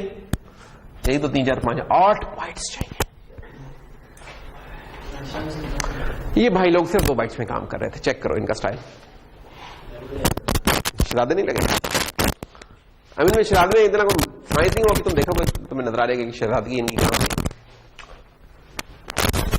इन्होंने कहा कि यार जो हमारा महीना होता है उसमें ज्यादा से ज्यादा 30 आ जाएंगे, दिन 31 आ जाएंगे, इससे ज्यादा तो नहीं ना। 31 का मतलब क्या है? कितनी बिट्स चाहिए 31 को रिप्रेजेंट होने के लिए? 5 बिट्स। 5 बिट्स हमें चाहिए डेज ऑफ मंथ के लिए। महीना कितने हो सकते हैं हमारे? 12 ही हो सकते हैं ना। तो 12 को कितनी बिट्स चाहिए? 3 या 4? 4। तो 5 हो गई महीने के लिए, 4 हो गई हमारी उसके लिए महीने के नहीं, 5 हो गई दिन के लिए, 4 हो गई महीने के लिए। अच्छा, साल का गेम रह गई थी। साल उन्होंने बड़ी फनका की खाई। उन्होंने साल शुरू किया 1980 से, जब उनका पहला वर्षन निकला था उन्होंने उससे साल शुरू किया। उन्होंने कहा कि 80 में 0 है, उस हिसाब से करते हैं। ऑफसेट वो खुद डाल लेते थे, जो 1980 का ना ऑफसेट वो खुद ऐड, उसके हिसाब से क्या बना, उस हिसाब से जनाब जो कितनी बिट्स बच गई हैं वो उन्होंने साल के लिए दी। तो वो कितनी बनती है फिर कि 5, 1 और 9, 16 में से 9 गई, बाकी रह गई 7 बिट्स। तो 2 की पावर 7 कितने बनते हैं, 128। 128 सालों का काम फिर भी उन्होंने कर लिया। उनको यार तब तक तो इंशाल्लाह चीजें चेंज हो जाएंगी और डॉस बाकी खत्म हो गया हुआ है। तो उनकी जो 1980 से तारीख चलनी थी ना, ये 128 ऐड कर लो, 2108 तक चल सकती थी। तो ये जनाब है, इसमें पैकिंग की हुई है इन्होंने। अब देख लेते हैं क्या पैकिंग की हुई है। अब पता नहीं आप लोगों को नजर आ रहा है कि नहीं आ रहा। अब ये देखें, इस एग्जांपल में क्या तारीख है, ये तुमने मेरे साथ किया कि माउस के साथ किया? माउस के साथ करना चाहिए, गिरा वो है। डे क्या है 10, ये किसी की बर्थ डे तो नहीं बन रही, 10 मार्च 1999। रहीम साहब मार्च में तो नहीं थे आप? अच्छा, तो ये जनाब तारीख है बन रही। अच्छा, अब इसमें क्या होगा कि मार्च 3, अब आपने फील्ड इसमें ढूंढना है।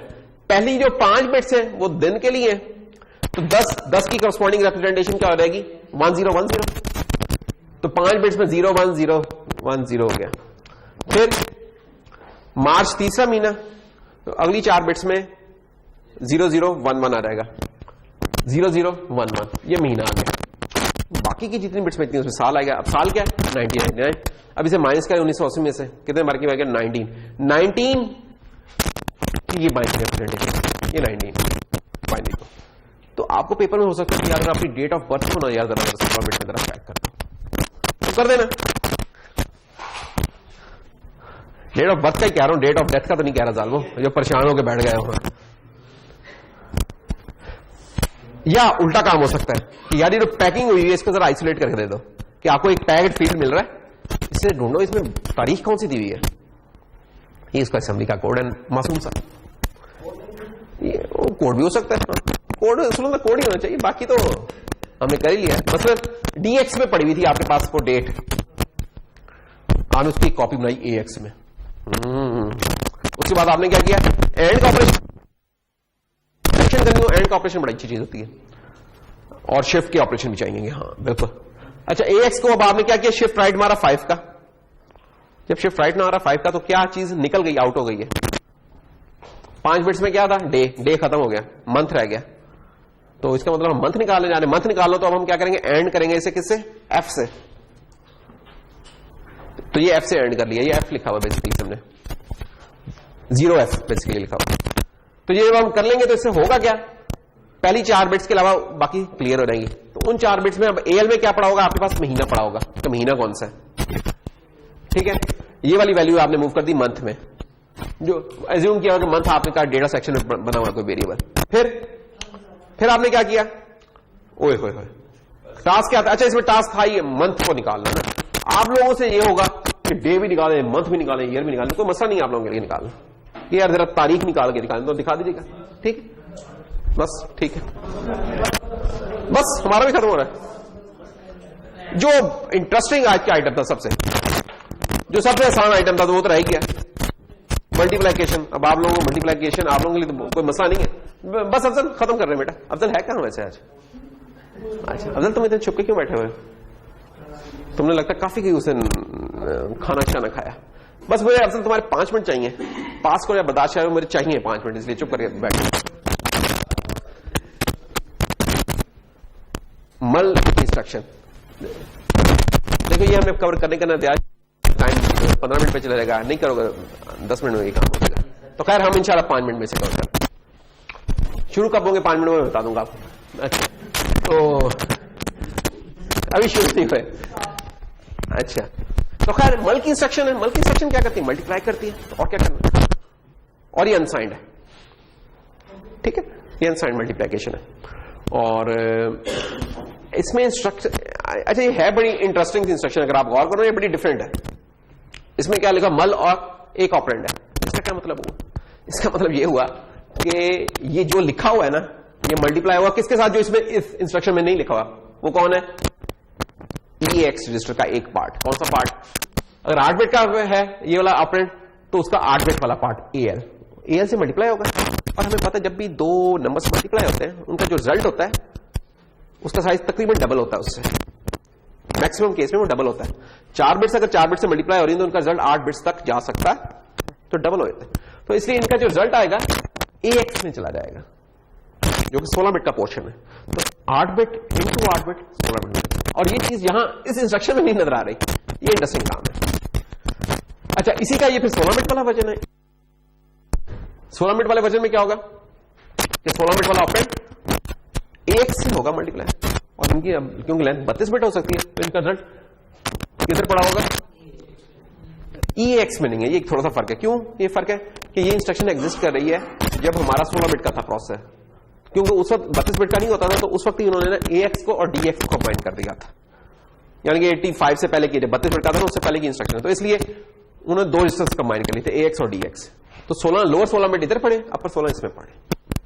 32 बिट वाले केस में क्या है, जब 32 बिट आए तो इसका मतलब 32 बिट के ऑपरेंड्स भी थे अवेलेबल। अब इन्होंने इस्तेमाल किया इसको कि EX से मल्टीप्लाई हो रहा है, लोअर EAX में पड़ा है, अपर उसमें पड़ा है। ये यानी कि इंस्ट्रक्शन जो सी है ना, पहले जब 32 बिट का इंट्रोड्यूस हुआ है तब आई। तो इंटेल का एक कमाल जो है, फिक्स इंस्ट्रक्शन है वो भी इसको फॉलो कर रहा होता है, सपोर्ट दे रहा होता है। इसलिए तो ये एक टेबल सा भी बना के देखा जा सकता है कि हम सिर्फ मल्टीप्लाई बता रहे होते हैं। मल्टीप्लाई का इम्प्लिसिट होता है इसमें। इम्प्लिसिट से बात क्या है कि वो ए रजिस्टर का ही कोई पार्ट होता है, डिपेंडिंग ऑन के मल्टीप्लायर कितने बिट का है, और रिजल्ट हमारा कहां जाएगा वो लिखा हुआ है। ये एग्जांपल है, ये तो खैर आप देख लेंगे, क्योंकि मल्टीप्लाई तो हमें हमेशा से करना आता है, रिजल्ट उनके यहां आते हैं। अच्छा, जो इसका फिर दूसरा जो हिस्सा होता है वो होता है साइंड मल्टीप्लाइकेशन। साइन मल्टीप्लाइकेशन को कैसे पहचानेंगे, इंटीजर या आई मल्टीप्लाइकेशन भी कहते हैं इसको, आईमल। तो आईमल जब होगा तो साइन मल्टीप्लाइकेशन है। इसमें रूल वही है जिस तरह उसमें थे, सिर्फ रिजल्ट क्या है, साइन रिजल्ट है। साइन से क्या मुराद कि जो पिछली मल्टीप्लाइकेशन थी उसमें क्या होता था कि एक नेगेटिव नंबर जब एक पॉजिटिव नंबर से मल्टीप्लाई हो रहा है तो नेगेटिव की नेगेटिव ट्रीटमेंट नहीं थी, पॉजिटिव ट्रीटमेंट ही थी। यहां इसमें फर्क रखा जा रहा है।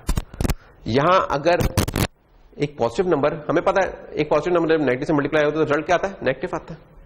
उधर ऐसा नहीं था, जो पिछली इंस्ट्रक्शन थी उसे वो अनसाइन ट्रीट करता था, यानी कि वहां साइन बिट में 0 ही रहता था। यहां अगर एक कोई भी नंबर एक नेगेटिव है, एक भी कोई भी साइन बिट 1 है, तो रिजल्ट में भी वो चीज रिफ्लेक्ट होगी, साइन रिफ्लेक्ट होगी। ये एक फर्क है बस। तो मल, आई मल। अच्छा, इसी तरह इसका ना हाँ, इसके कुछ वर्जन और भी हैं। आई मल में, सिंपल मल में नहीं थे, इसमें इसका 2 ऑपरेंड वाला भी वर्जन है, इसमें इसका 3 ऑपरेंड वाला भी वर्जन है। 2 ऑपरेंड वाले वर्जन में क्या हो रहा है कि आपका जो सोर्स ऑपरेंड है वो AX के अलावा भी कुछ और हो सकता है। रिजल्ट तो अभी भी उधर ही आ रहा है, लेकिन सोर्स ऑपरेंड चेंज हो सकता है। 3 ऑपरेंड वाले में क्या है कि आपका डेस्टिनेशन भी AX के अलावा कुछ और हो सकता है। देखिए, जो सिंगल ऑपरेंड था उसमें क्या था कि one of the source and the destination both are from A register. 2 operand वाले में क्या है, सिर्फ डेस्टिनेशन A रजिस्टर में से होगी। 3 ऑपरेंड में क्या है, डेस्टिनेशन भी अब A रजिस्टर में से नहीं होगी। सारी चीजें स्पेसिफाई की हुई हैं। ये एक फर्क है कि 1 में, 2 में, 3 में। ये बात का पूछ लेते हैं यार, जरा बता दो थोड़ा सा क्या होता है 1, 2 और 3 का, तो बता देना तुम लोग। ये एग्जांपल्स हैं कुछ उसकी, बस खत्म हो रहा है हमारा। यही कोई 16 से 20 तक तो हो सकते हैं, छोटे छोटे होते हैं ना, 1-1, 2-2 नंबर के, क्या करें। नहीं बल्कि ज्यादा होंगे थोड़े से, क्योंकि 3 घंटे का होता है, तो 20 से 24 तक हो सकते हैं। 3 घंटे है ना बेटा, तो 10 मिनट लगा लो एक को। यार ये तो वापस की बात है, मैं बता दूंगा। तो ये कुछ एग्जांपल है, एग्जांपल्स की देख लेना, ठीक है। और सिंपल डिव भी जिस तरह मल था इस तरह डिव का भी है, और इसका भी आई डिव वाला पार्ट है। डिव में क्या होता है, डिवीजन जब भी होती है आपका जो रिजल्ट होता है वो छोटा हो जाता है। तो उधर ये होता था कि सोर्स अगर 8 थे तो डेस्टिनेशन 16 था। इसमें क्या होता है, इसमें अगर आपका इसमें जो डिवाइजर है वो 8 बिट का है, जो चीज डिवाइड होने जा रही है वो A रजिस्टर में पड़ी है, AX में पड़ी है, और रिजल्ट क्या आएगा फिर उसका, वो भी AX में आएगा। तो हमें पता जब भी डिवीजन होती है ना उसके 2 हिस्से रहते हैं। नहीं भाई क्या होते हैं वो 2 हिस्से, नईम 1 और नईम 2 दोनों बता सकते हैं। भाई क्या बड़ी दोस्ती है दोनों नईमों में। 2n और साथ क्या सी बैठा, सी एन एन हो गया ये तो फिर। हाँ नहीं, अच्छा वो सी नहीं है, हाँ वो एस है, एस एन एन। हाँ तो शरीर Naeem Naeem S N N. तो भैया जब भी डिवीजन करते हैं तो क्या दो हिस्से होते हैं उसके, पता ही है आप लोगों को यार। ये देखिए 23 डिवाइड बाय 4, 4 5 था 20। इस चीज को क्या बोलते हैं, क्वोशिएंट, और इसको क्या बोलते हैं, डेट्स ऑल। तो आपकी जब भी डिवीजन होती है इससे दो रिजल्ट होते हैं। तो इवन हाई लेवल लैंग्वेज आपको दो रिजल्ट नहीं देते, डिवीजन आपको एक इंस्ट्रक्शन में दोनों चीजें देता है। बड़ा कमाल है इसका, चेक करो इसका काम। डिवाइजर जो कि ये है, कौन सी चीज डिवाइड होने जा रही है, जो कि AX में पड़ी हुई है, जो यहां लिखी हुई नहीं है AX में पड़ी है। अच्छा देखो ये 8 बिट का है, ये 16 बिट का है। 16 bits divide by 8 bits, result is 8 bits. क्यों ये होता है, ये अभी जो हमने मल्टीप्लाई किया था उसकी लॉजिक क्या आती, उसकी सिंपल सी लॉजिक है यार कि 2 की पावर 8 लेट्स से, या 2 की पावर x मल्टीप्लाई बाय 2 की पावर y, तो इसका ये क्या हो जाती है x प्लस y। तो इसलिए हम कहते हैं कि जब दो 8 बिट के नंबर मल्टीप्लाई हो रहे हैं तो आपका रिजल्ट कहां तक जा सकता है, 16 तक। ये डिवीजन के लिए भी इसी तरह ही है। हम कह रहे हैं कि डिवाइडेड अब क्या है, 16 बिट का है, 2 की पावर 16, डिवाइजर क्या है 2 की पावर 8, तो ये क्या चीज बनेगी 2 की पावर 16 माइनस 8 विच इज 2 की पावर 8। ठीक है, बिहाइंड द सीन पीछे वही बेसिक हमारा मैथ है कि क्यों ये इनके साइजेस छोटे क्यों हो रहे हैं। तो 16 बिट डिवाइड बाय 8 बिट, तो इसका जो क्वोशिएंट है वो भी 8 बिट का आ गया, और जो रिमाइंडर है वो भी 8 बिट का। तो क्वोशिएंट इसका AL में पड़ा है, रिमाइंडर इसका AH में पड़ा है। 16 बिट वाले केस में क्या होगा कि 32 बिट अब वैल्यू यूज हो रही है उसकी डिवाइडेंड की, इसका क्वोशिएंट AX में ये, और 32 बिट वाले केस में इस तरह। तो दो रिजल्ट्स आ रहे हैं। तो ये बड़ी पावरफुल इंस्ट्रक्शन है इसकी, इनकी जो div वाली इंस्ट्रक्शन है। और मजे की बात यह कि जो div की इंस्ट्रक्शन है ना, ये स्टेटस उनको चेंज नहीं करती, जो idiv वाली, सॉरी सिंपल div वाली तो फिर भी कर लेती है, idiv वाली नहीं करती हमारे। तो ये idiv की इंस्ट्रक्शन है, इसमें साइन वो संभाल के रखेगा, डेट्स ऑल। तो इसके साथ ही बस हमारा खत्म होता है। और बाकी ये आप लोग खुद देख लीजिएगा, इसमें कोई चीज है नहीं करने की। मसलन आपको पेपर में या क्विज में इस तरह का कुछ दे देगा लाइन लेके, वो जो 5 मिनट कहे थे ना उसमें से अब 2 मिनट बाकी रह गए, उसमें से अब 3 मिनट गुजर गए, उसके 2 मिनट बाकी रह गए। देखिए ये बस दो एग्जांपल मुझे जल्दी से करवा दो, मैं खत्म करता हूं इसे। अब ये क्या है, क्या जरा अब्बास भाई जरा देखिए, वार 1 वार 2 उसे मल्टीप्लाई कर दो वार 3 में। अब इससे आसान तो और कुछ नहीं हो सकता। सारे मेमोरी वेरिएबल्स नजर आ रहे हैं, कैसे पता चलेगा मेमोरी के, अगर वार 1 वार 2 लिखा तो समझो मेमोरी के इनको उठा के रजिस्टर में लेके आना है, और रजिस्टर्स के नाम लिख तो समझो रजिस्टर में वो पड़े हुए हैं। पूरा कोड नहीं लिखना, जो करस्पॉन्डिंग लाइन है। जब मैं कहूं पूरा कोड फिर लिख रहे हैं, वो मैं एक आधी दफा ही कहूंगा पूरे पेपर में। वार 1 को मूव कर दो AX में, फिर ऐड की इंस्ट्रक्शन लगा दो, फिर मल की इंस्ट्रक्शन लगा दो, खत्म। इतना सा कोड है। ये देखो, नहीं इसमें कुछ नहीं है, परेशान क्यों होगा भाई। वार 1 को EX में लेके ऐड कर दिया, EX वार 2। ये लंबा कोड इसलिए हुआ कि इसमें ना कुछ ओवरफ्लोज का ध्यान रखें। मसलन उन्होंने कहा कि यार अगर नंबर इतना बड़ा हो गया है कि वो AX में नहीं आ रहा, ये चीज चेक कर लो। वो किस वक्त होगा, अगर कैरी उसकी कोई एग्जिस्ट कर रही है। तो अगर कैरी है तो हम कहेंगे टू बिग, एरर का मैसेज है, भाग जाओ। और अगर नहीं है आप इसको इग्नोर भी कर सकते हैं, जस्ट चले फॉर द सेक कि अभी आप बड़े का ख्याल ना रखें, तो आपकी ये लाइन खत्म हो जाएगी। फिर अगली लाइन आ जाएगी क्या, मल कर दें वार 3। किसको मल्टीप्लाई करें, किसके साथ, वार 3 को मल्टीप्लाई करें उस चीज के साथ जो कि EX में पड़ी हुई है। तो इसका रिजल्ट भी अब कहां पड़ा होगा, EX और EDX दोनों में पड़ा होगा। तो टू बिग का चेक छोड़ दें, जस्ट स्किप इट। अब आप क्या करेंगे कि EX का रिजल्ट इसने वार 4 में सेव कर लिया, डेट्स ऑल। इतनी सी बात। इसी तरह ये नेगेटिव वाली एग्जांपल है, साइन इन्वेस्टमेंट, इसमें आईमल आ गया, उधर कैरी था, अनसाइन में कैरी होता है चलता है, साइन में ओवरफ्लो का होता है काम। तो ये देख ले बस।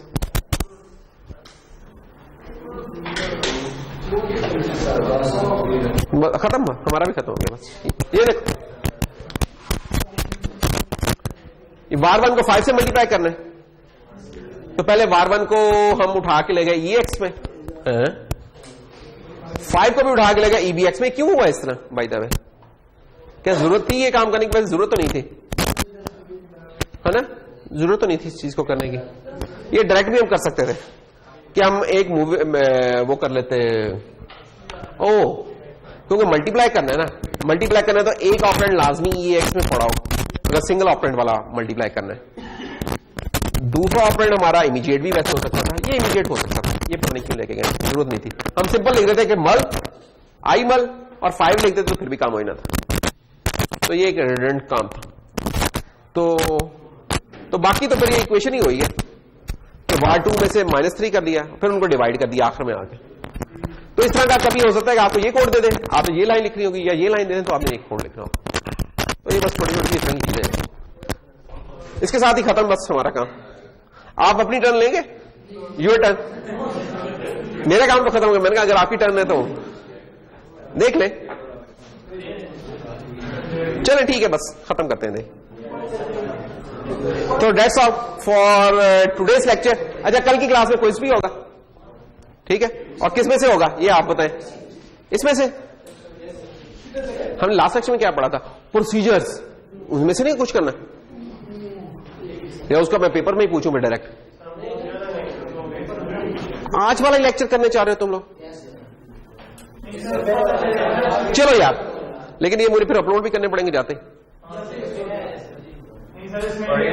प्रोसीजर्स में से कर लो ना यार। नहीं, प्रोसीजर कर लो, कल प्रोसीजर्स कर लो। सबसे अच्छी बात हो जाएगी अगर दोनों ही कर लो तो, क्योंकि प्रोसीजर तो तुम लोगों ने वीकेंड तक कर लिया होगा कवर, 2 छुट्टियां थी। अच्छा चलें डन करें यार। एक मिनट पूछते हैं किससे, नहीं भाई किस में से करें? आज के लेक्चर में से कल का क्विज रखें कि जो प्रोसीजर्स आज में से? बस ठीक है, नहीं मैं कह दिया तो हम क्या कर सकते हैं। That's all ji.